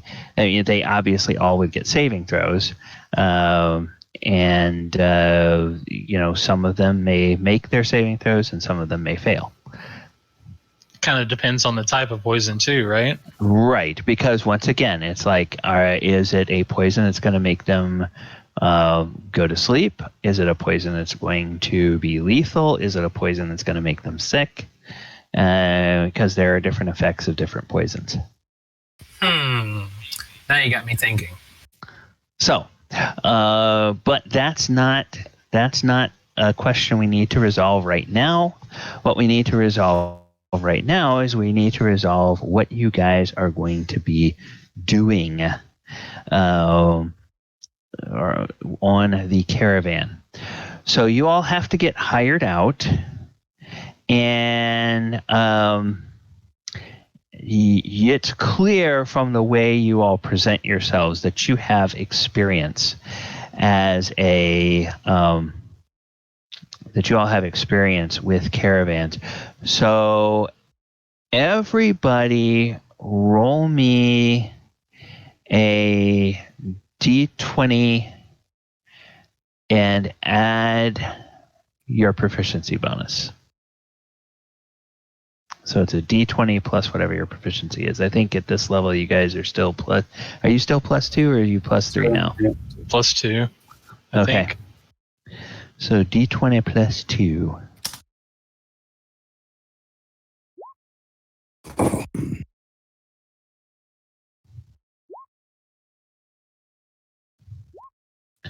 Excellent.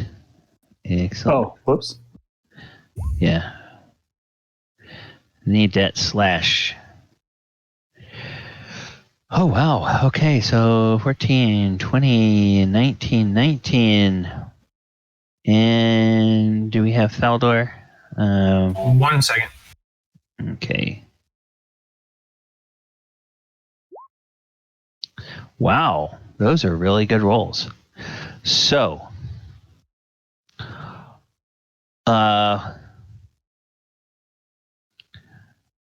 okay, Mr.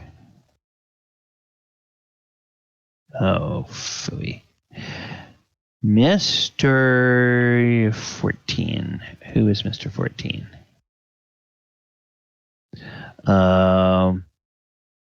Brok, you are hired by a merchant, and the merchant is a name. Merchant is a guy named Bade Sekapol, and he is a male half-elf, and he is going to hire you as a sergeant. And he is a spirits merchant. He is taking spirits that are distilled here in Baldur's Gate, and taking them to Waterdeep. And so Brok will be sergeant for 8 gold pieces per 10 day. And your expenses on the road. So, with a 60-day journey, you can stand to make 48 gold on this trip. I would definitely question him about the relate. Are we traveling with this main caravan, or are we separate? Oh yeah. This is one of the merchants going with the caravan, and the rest of you guys are hired as bodyguards for different merchants. So 2 of you, and you can decide which 2 of you there are. There is a male human lawyer named Thaldohr Ernpolshurst. So, and he hires 2 bodyguards, and he will pay 10 gold pieces per 10 day plus expenses. And then I need to make sure that I write down for Brok that he's also getting expenses. So expenses would be your food is provided for you. When you guys are stopping in a town, the person who hired you will pay for your lodgings, those types of things. Who is the lawyer hiring? Thaldohr Ernpolshurst is hiring one or 2 of you. The other 2 of you is the other 2 of you are hired as bodyguards by Lai Angiston.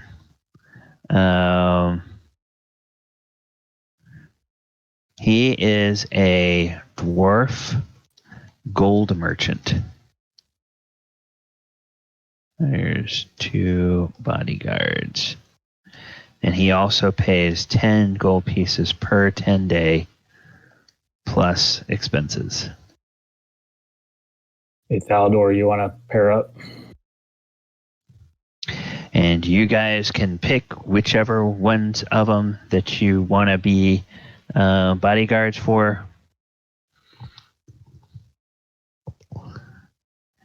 And Well, who do y'all reckon we work best with, boys? With our said skills amongst us.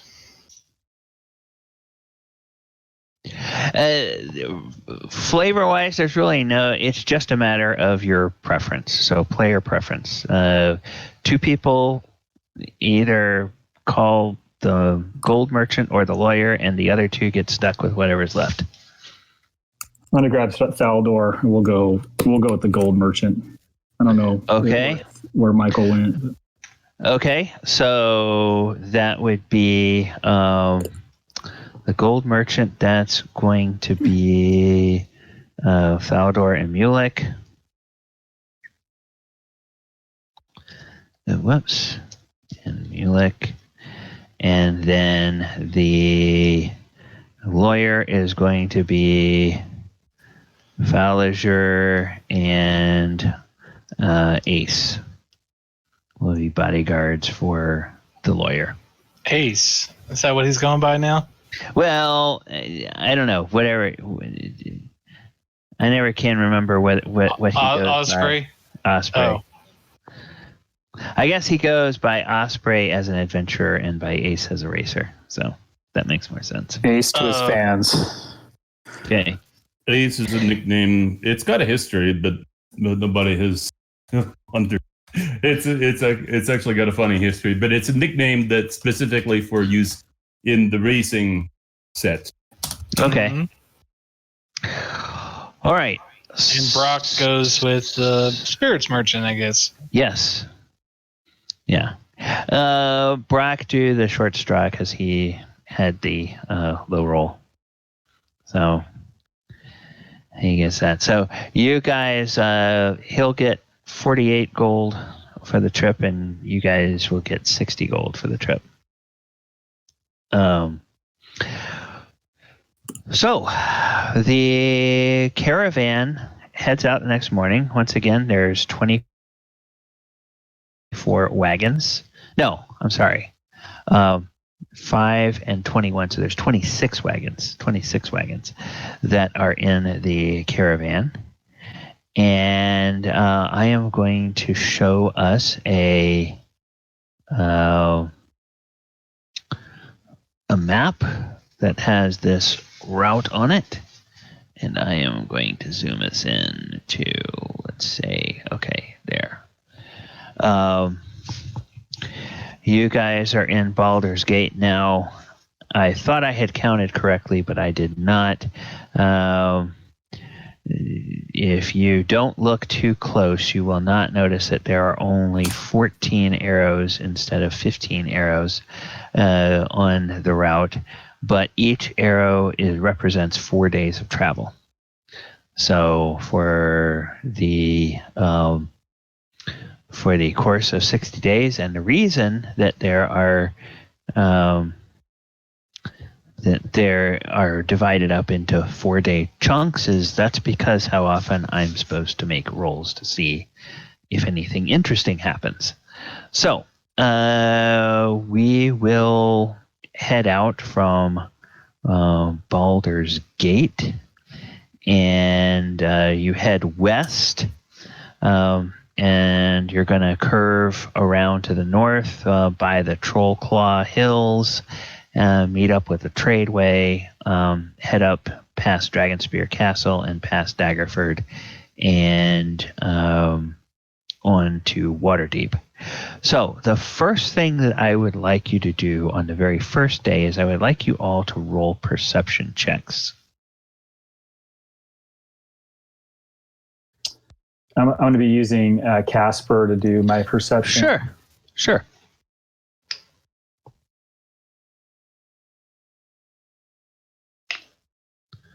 Ooh.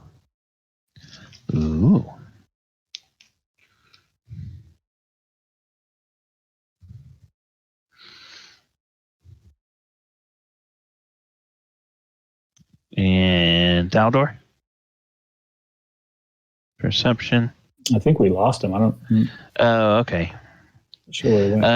Then in that case, Mulek and Brok, you two notice that somebody rather conspicuous is missing from the caravan. And that somebody conspicuous that's missing from the caravan is you see no sign at all of Resmir. It's like Resmir is not with the caravan. Well, that's conflicting information. Yeah. Well, you all saw her arrive in Baldur's Gate with the caravan. But apparently she did not leave Baldur's Gate with the caravan. But we clearly see the 5 wagons that were built for the cultists, and the cultists are in the caravan. It's just that Resmir is... Yes. You guys have hung around with the wagon merchant long enough to recognize his craftsmanship, and obviously Thaldohr with his ability to remember faces. You can spot the 5 caravan, or there's more wagons in the caravan that he has built, but there are 5 new ones, and you spot familiar faces, or at least faces that you recognized from the cult encampment with each of those. And the 2 guys that were getting drunk, you see them there as well. It's not a thing where she's like hiding in the one that needs to be protected, the treasure. I don't know. Maybe is there a way for us to maybe in the night sometime check to see if we can look at the wagon that has treasure in it. I don't know. Like maybe we got the switcheroo. We can't talk. How far away are we? I mean, we're pretty scattered except the two sets that are paired up, right? It's not like we can chat amongst each other while we're in the caravan right now as we leave. Actually, we can say that that the gold merchant and the lawyer, their wagons are kind of right next to each other, or right behind each other in the caravan. So you guys can all effectively be together as a party, and the spirit merchant will be there as well. So all three of you, or all five of you. Hey, do you guys... For the record, me and Thaldohr, I guess, we did have a group meeting before we left out about what happened in the tavern with us, and just we kind of went over the information that we've acquired and kind of what maybe our goals are. And I just wanted to mention that. Okay. I also think that going into this, knowing that we were going to be separated, we would have come to some sort of plan. Maybe we meet at dusk and dawn, or some sort of time during the day to pass notes. Yeah. There's the way the caravan works, they will go for about 2 hours in the morning. Then they will stop for, somewhere between 15 and 30 minutes to water the horses. Then they will travel for another 2 hours. They will stop for an hour, unhitch the horses from the wagons, let them go off and graze and be hobbled in some shade or whatever. And then after lunch, they will travel for 2 more hours, water the horses, and then 2 more hours after the afternoon break before they set camp. So this is one reason why merchant caravans are kind of slow, because the animals are pulling heavy wagons. They don't want to burn them out, so they kind of pace them and go at a steady pace, and then they give them plenty of breaks during the day. Hey guys, so yeah, Resmer's not with the caravan. Do you think anyone was made? Do you think Resmer noticed any of us? Maybe went off to, get some reinforcements or something? Well, we heard that she was right outside the city and to the north and a big encampment. And, we kind of told some fibs about the leaders. Maybe she went over there and had to take care of some business. I mean, I don't know. I guess all we can do is just keep our eyes open. I've seen something like this before when I was in the guard. Obviously, being proud people, we put our leader at the front, but some of these not so proud people, they like to hide their leaders. Just because you can't see her doesn't mean she's not here. Yeah, she could be with the main wagon, if you know what I mean. Well, my owl's not getting any scent of her. So maybe we ask around, see what other people have seen. I'm sure she's somewhere. Yeah, and a dragonborn stands out in Baldur's Gate. Now you get farther north, you get like to Neverwinter, which is kind of in a rebuilding phase right now after the destruction from the spell plague, or you get to Waterdeep. You'll find more dragonborn around, but Baldur's Gate, even though it's a large city, there's not many dragonborn, and they tend to stick out like a sore thumb. So a dragonborn in a caravan, even of this size, would be pretty easy to spot. I guess we just keep our eyes open. How many cultists do we count?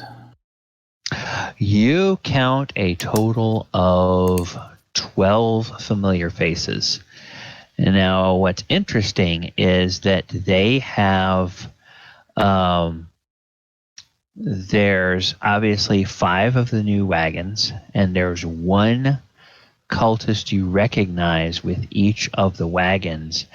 The other people that are part of those wagons look like they're probably like hired members of a caravan company. So like a teamster and maybe a groom that have been hired. And then perhaps like a guard that has been hired, but those faces aren't familiar to you or to Thaldohr. And then the other 7 members of the they're just kind of traveling along like they're passengers.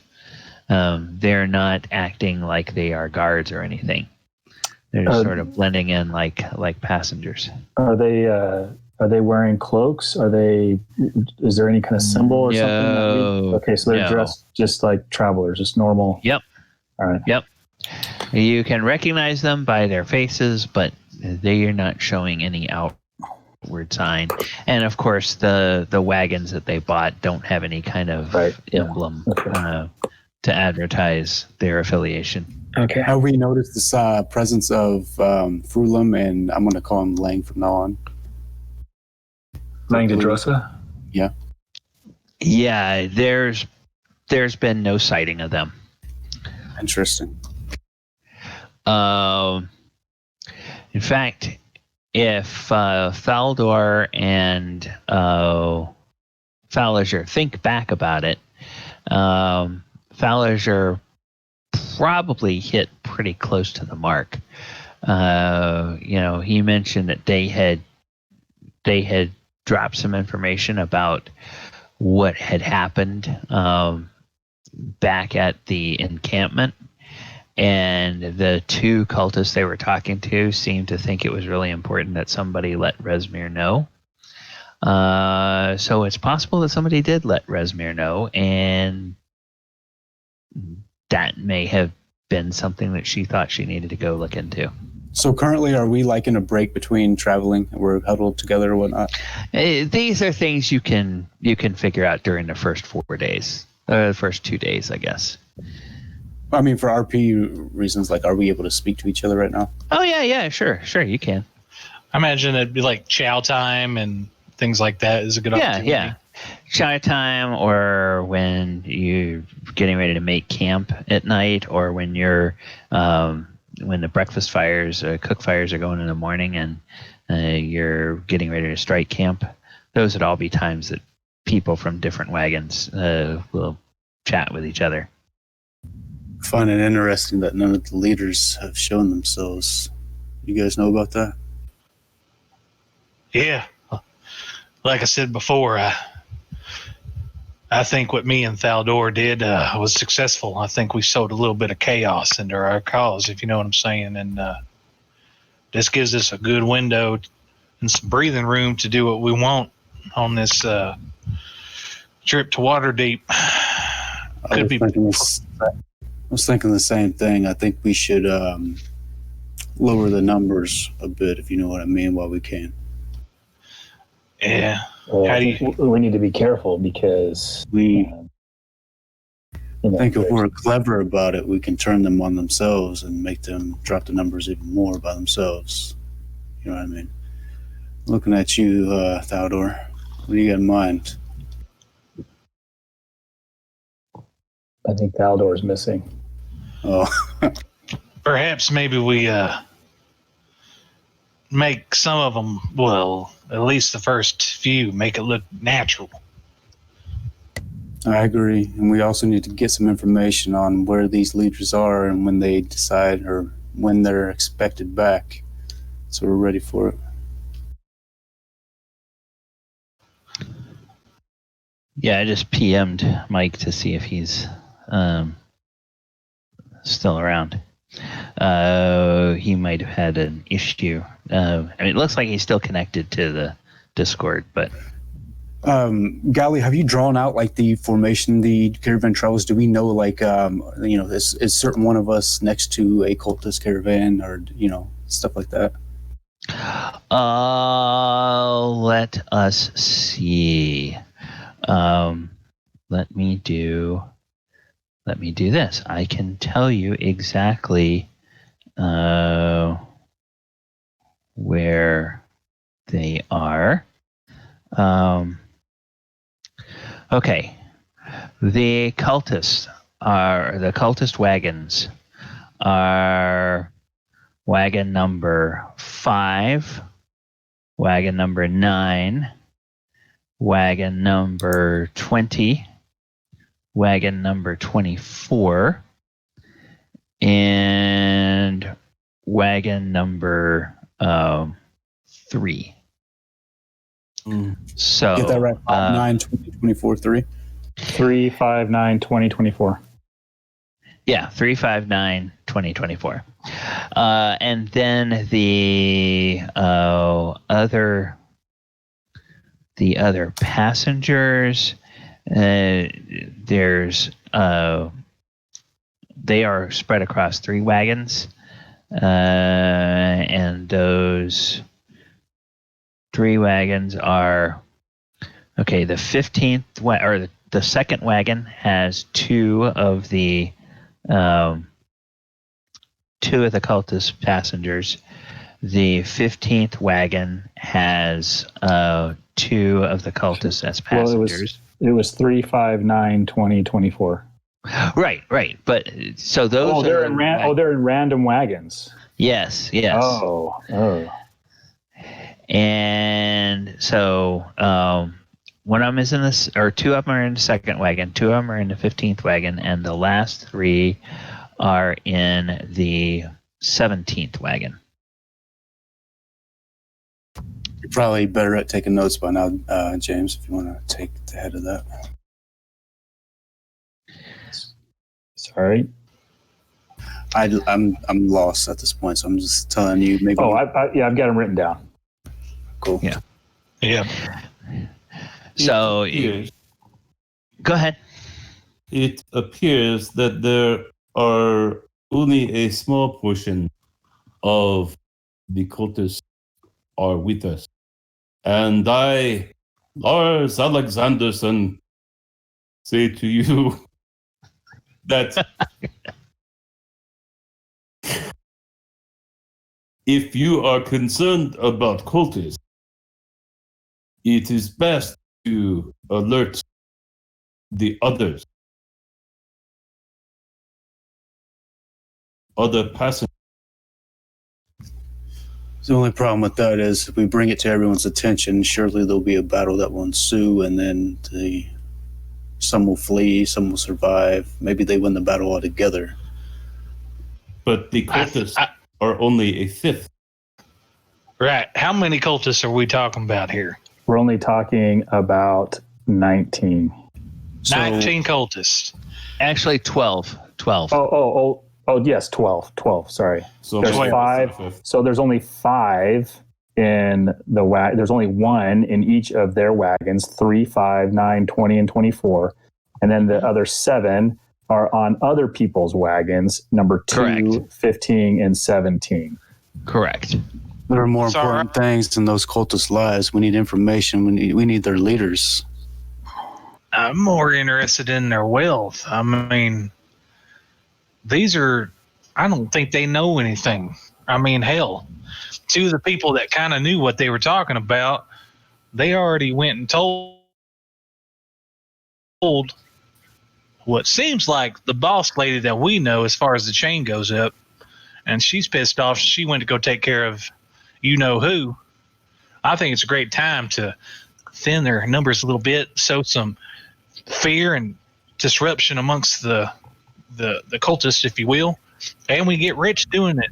Well, who's leading this caravan? Maybe Brok, remember how you were kind of leading up that other caravan we were on before? I'm sure there's someone.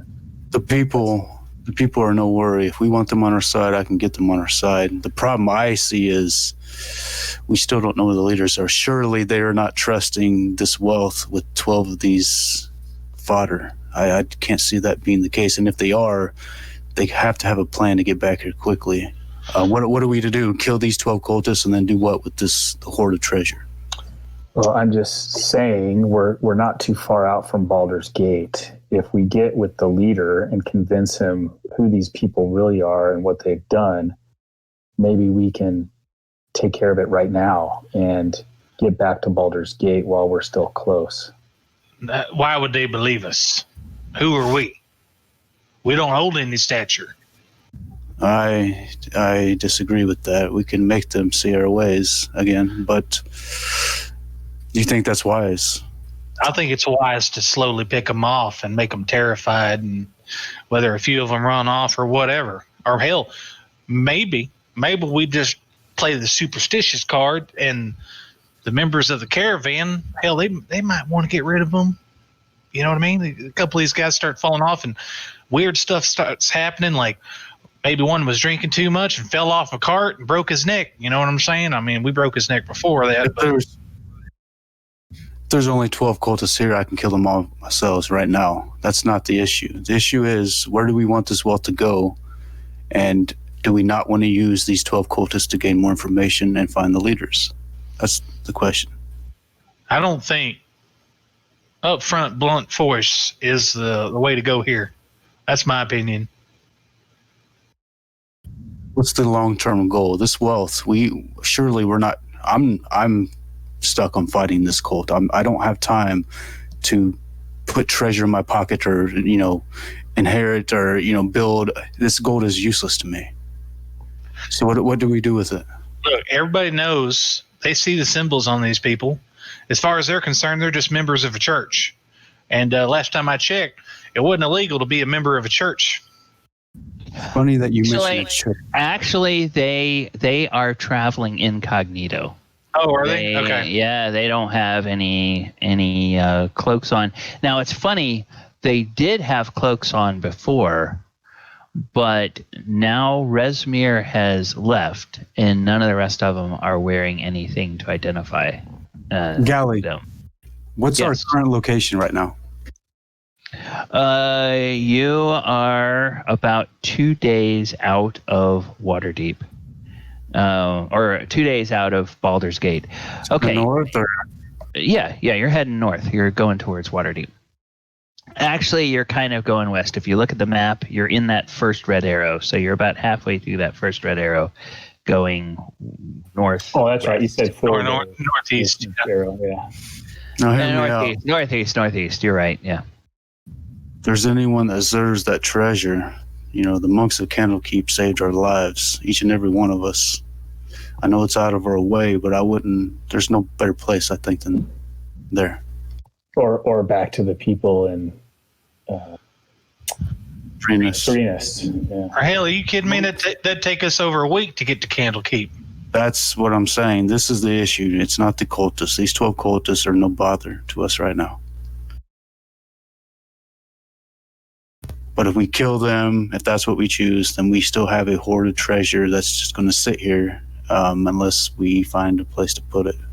Well, how about we continue this caravan, try to glean any other intelligence that we can, keep our eyes open, sow a little discord when we can, cause a little bit of nuisances for these guys, and keep our eyes open to see if we can find a place that would be a good stash place where we could hide this if we decide to. Okay, as you all are talking about this, everybody roll me a perception check. Candlekeep is on the coast. I suppose we can always hoard the treasure onto a ship if need be. Oh, geez. I need Casper to do all my perception. Okay, let me see, and I'll do a perception for. Okay, all right. Yes, Thaldohr and Brok and Thaldohr. As you all are sitting there talking, the three of you notice a movement just off in the shadows as you are talking about all of this, and you turn and you see a figure, and this figure is a gnome. She is a lady gnome, and she sees you all looking at her, and or sees you all noticing her, and she kind of steps out, just casually, like cleaning her fingernails with the tip of her dagger, and she says, "Hello, boys. I think maybe we have something in common. My name's Jamna Gleamsilver. Sounds to me like you all are interested in the same thing I'm interested in." It seems you're at an advantage. You know our plot, and we know nothing of you. And hey, I want to do an insight check when she says that our interest is aligned. Go ahead. Good sign. Anybody that wants to can do an insight. Yeah, Thaldohr and Mulek and Brok, all of you think that she's probably telling you the truth. Yeah, Osprey, you believe her too.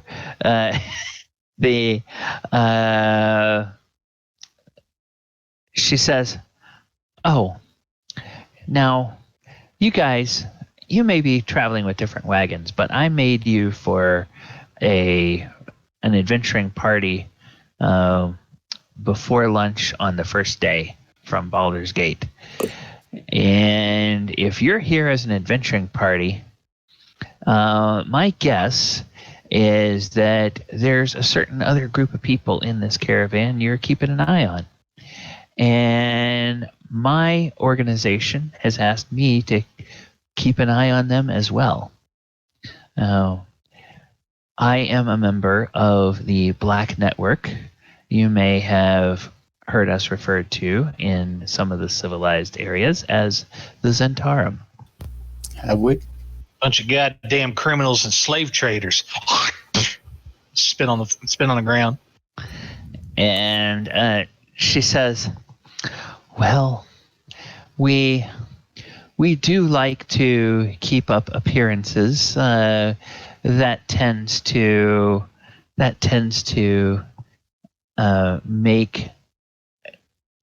make people in our organization be a little careful not to reveal themselves to the wrong people. But I think that in this case, I think you and I both know who the wrong people in this caravan are." And she kind of nods in the direction of one of the cult members that you all have recognized. Speak plainly, woman. What's your proposal? Well, I have been sent here to find out what they're carrying. It's quite odd that a prominent member of the Cult of the Dragon would be seen in Baldur's Gate just a day before the festival, and in the companionship of some known associates, and then that she would disappear, but that those known associates would then leave the city with a caravan the next day. As far as what they're carrying, that's none of your concern. How can you help us? What do you want? Oh, but it is my concern, because you see, it's my job. I have people to report to. They have tasked me with reporting to them what is in the wagons of these cultists. You and I, your group and myself, we can work together. If you are interested in finding out more about this group, we can perhaps assist each other. If you tend to take the treasure for yourselves, then, well, let's just say that my organization would probably have their eyes on you. Listen, lady, hell, it don't take a gnome scientist to figure out they got treasure in there in one of them wagons. Oh, treasure. Okay. Well, if you know that much, do you know any more information? Where did the treasure come from? Perhaps you can make my job very easy. Again, what can you do for us? Well, I do have certain skills, and she sort of twirls her dagger in her fingers. I'm handy with a blade, and most of the time I'm very, very quiet. Several of you noticed me, so either I'm slipping or you all are a very observant group. How many of you are there in this caravan? Well, now, a girl can't give away all of her secrets, can she? Came to us looking for an alliance, and you're withholding information. I would like to. I would like to somehow investigate to see if is this really. I'm just not very trustworthy of this person, and Okay. since we're missing the Black Dragonborn, and she just pops out of nowhere, I just want to check to see if she's using some kind of disguise self or something. Okay. If you want to, I'll give you a choice. If you're trying to observe whether she really is genuinely a gnome, you can have your choice of either a perception or an arcana. Since if you think she would be disguised, it would probably be some sort of magical disguise. Okay, so perception or arcana? Yep. Whichever one is better for you. I'll allow either Sure. one. Well, that's fair. Oh boy. All right. She looks like a gnome. Yep, she looks like a gnome. Is this And that offer goes for anybody else that has suspicions. is the company she works for from your backstory or something, Ken, or was that just pure role play that you played? That was just role play. Okay, can we roll something to see if we know what this company is? Yeah. like a history- Yeah, history absolutely. check or something, or what? History check. Everybody can roll a Yes. history check. Goodness.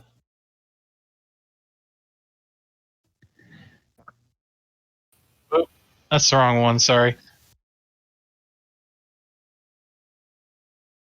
Oh my Okay. God. So many crit fails tonight. Okay. Well, actually, Ken or Thaldohr, you haven't heard of this organization, but you met, obviously back in Greenest and then in Erlanthar or Elturel, you met Onthar Froome, who was Order of the Gauntlet. You met Leeson, who was with the Harpers. So having another organization, the Zentarum, that probably sounds like it might be legit. And the rest of you, even with your 12s, the Zentarum is a well-known organization throughout the Sword Coast. They Wait, do have a. You're saying my character doesn't know who the Zentarum is? Well, that's what you were rolling history for. Oh no, I thought we were rolling to see like if her name sounded familiar. My bad. Well, disregard my roll. No. I Okay. know who the Zentarum is. Okay, all right. Then yes, then all of you would know that the Zentarum are a group that, kind of as one person said, they have a reputation for being smugglers and criminals and into all kinds of seedy things, ranging from prostitution to illegal substances to banditry, and there are rumors that they even are assassins for hire and slave traders. But a lot of people will downplay their role in that. But there's always talk in every town. So from what I hear, it sounds pretty obvious that they would be after the treasure, and that's it, right?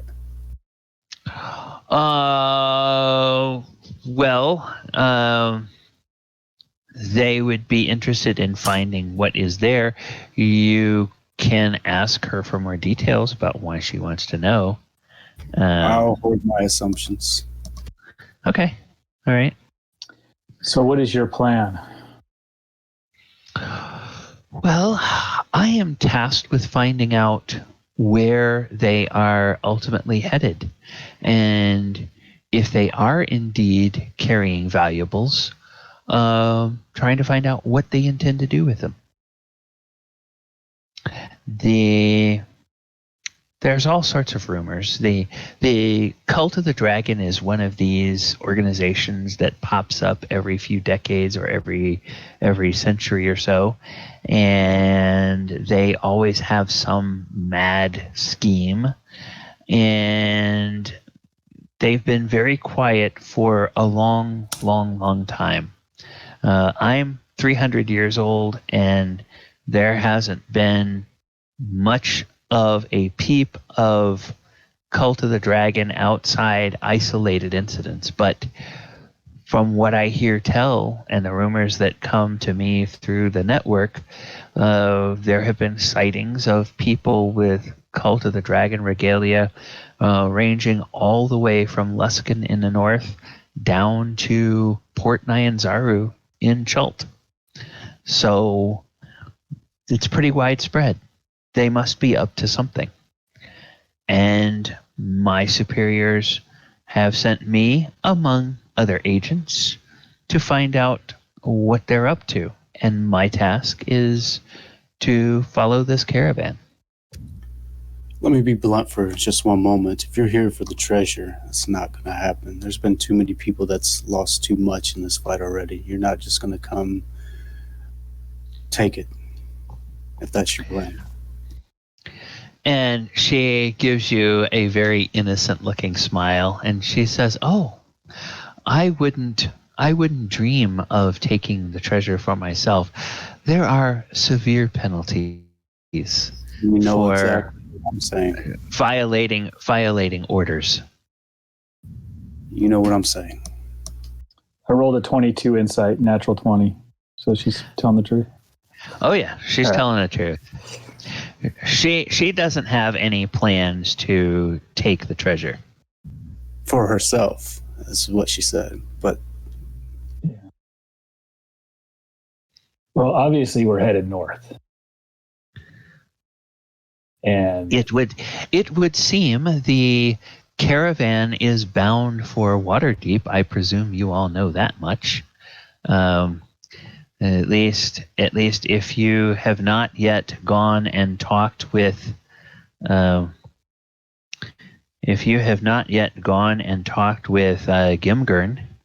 the caravan master, he will tell you that that's where all of these merchants are bound.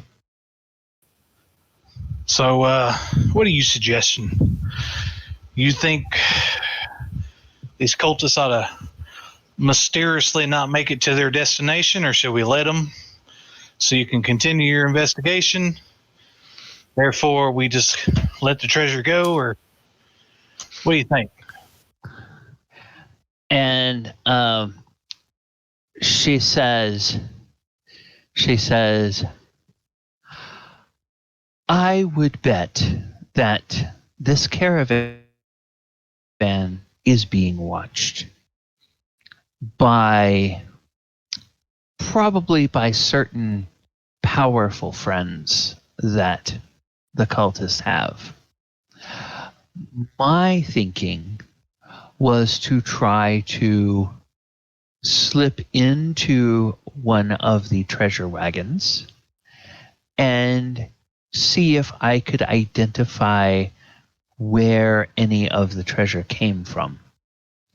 maybe take a small piece back as evidence for my superiors, but otherwise not to disrupt the travel of the caravan. I think that while the individual members that are on this caravan may be weak, they probably have powerful friends. And with that, she kind of looks up to the sky, that may not be as far away as you might like to think. That's true. I mean, what happens if we show up at these different checkpoints and all's not as well? Could put a big old wrench in our plans. What is your company's relationship to the cult, if I may ask? Oh, we have no relationship with the cult. The cult of the dragon, most of the time, if you look at the history, they, like I said, have some mad scheme. Oftentimes that involves trying to raise someone like Tiamat from the Nine Hells. Now, what do you suppose the presence of Tiamat from the Nine Hells would do to life in the Sword Coast? I suppose it's not going to be good for either of us. I imagine things get heated. I suppose it wouldn't be good for anybody. Even these damned fools in the cult probably would find themselves on the wrong end of an angry dragon before it's all over. Which is exactly why this wagon is not going to make it to its destination. And we were aware that the leaders are close by. We didn't know exactly where, but maybe you can help us there. Tell you what, if you can actually make use of yourself and help us reach our goal, we'll let you go with half the treasure. But that's it. Or, hear me out, boys. Maybe we let this fish go and see if we can't catch a bigger one later down the road. I can't, in good conscience, do that, fellas. Well, and as for me, she says, looking at Brok, she says, if we enter into a temporary alliance until the caravan reaches its destination, or until you all decide to leave the caravan, whichever comes first, I would be glad to have, if not people I can count on as allies, at least people who share the same enemies as I do. After all, the enemy of my enemy is less likely to stab me in the back today than my enemy is. Yeah, I don't think that's the way that saying goes, but right. Come now. And she looks at Thaldohr. She says, I hardly think that you would be ready to call us fast friends so quickly. Don't worry, he prefers them taller. And I wink at Thaldohr. I don't know. Sometimes I like them short. Jenna, you've provided some information. I appreciate it. Let me ask you a question. What do you know about Amphale? I don't know if I'm saying that correctly. Amphale from last week. You mentioned an estate in Amphale. Okay. Yes. I'm looking through the notes. Look, maybe you one of your pills. I'm looking through the notes. So last week you told us wagon loads are for the home of a noble north of Waterdeep, an estate located in. I wrote it down, but I don't know if I'm pronouncing it right. Amphale. Okay. Yes. They have said that what you gained a wisp of is you gained a rumor that they may be going far to the north, on the road towards Amphale, or beyond Amphale. So basically what that means is if you get as far as Waterdeep, you would then, instead of going straight north up the coast, you would then turn east and go up the long road instead of going up the you'd go up the trade road instead of going up the coast road. And that would take you through Amphale, take you through Red Larch, Tribor, Long Saddle, and up to Mirabar. Okay. I'm just kind of hinting to her that, this may be headed towards in that direction. And she says, "Oh, interesting. Well, if they are headed that way, yes, rumors have come that there's some activity in the Desserin Hills. So if they are going to be going east out of Waterdeep, that might indeed mean that that is where they are headed. Well, interesting. Okay, well, boys, I'm going to let you get back to your meal. Before you go, if I may, Yes.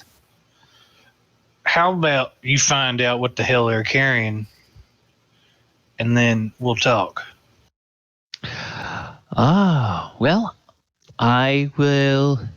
If I have to do that bit myself, I will. But perhaps we can plan tomorrow night. Perhaps we can plan a way that we can help each other out in that regard. More importantly, if you hear anything about Frulam, Lanterdrosil, or the Black One, we need to know ASAP. Very well. And can I count on you to tell me when you see me next if you hear anything about those 3 leaders? Unfortunately, we do need you in this instance, so yes. Very well. Do you have any casters in your party? And she says, "I have a lot of tricks up my sleeve." Okay. And she gives you a little wink. And then she hops behind a bush and she seems to just vanish. And that is going to be the end of our session for tonight, because we are a few minutes after 11. So, hey, chat room, thank you for hanging out tonight. We appreciate you guys being here. We hope that you have enjoyed this session. We are here every Thursday night, and now we are on the road headed to Waterdeep with the cultist caravan. And how long it takes us to get there is largely up to these guys, how they want to play it. And we will potentially be in Waterdeep next week. So, players, thank you so much for coming out tonight. Hope Michael's okay. I know sometimes he has to work odd hours, and then he just gets to the machine and he winds up falling asleep during the session because it's a long day for him.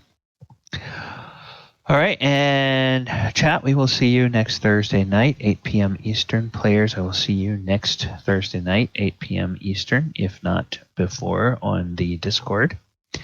And I'm going to go ahead and wish good night to the chat. Do any of the players have any thing you want to let them know about that's coming up for you before next weekend or before next Thursday? Thanks for watching. All right. And keep an eye on the schedule because there are streams now. I have to update the schedule, the slate on the Twitch. There's now streams 4 days a week here on this Twitch channel. So we'll talk to you all later. Bye-bye.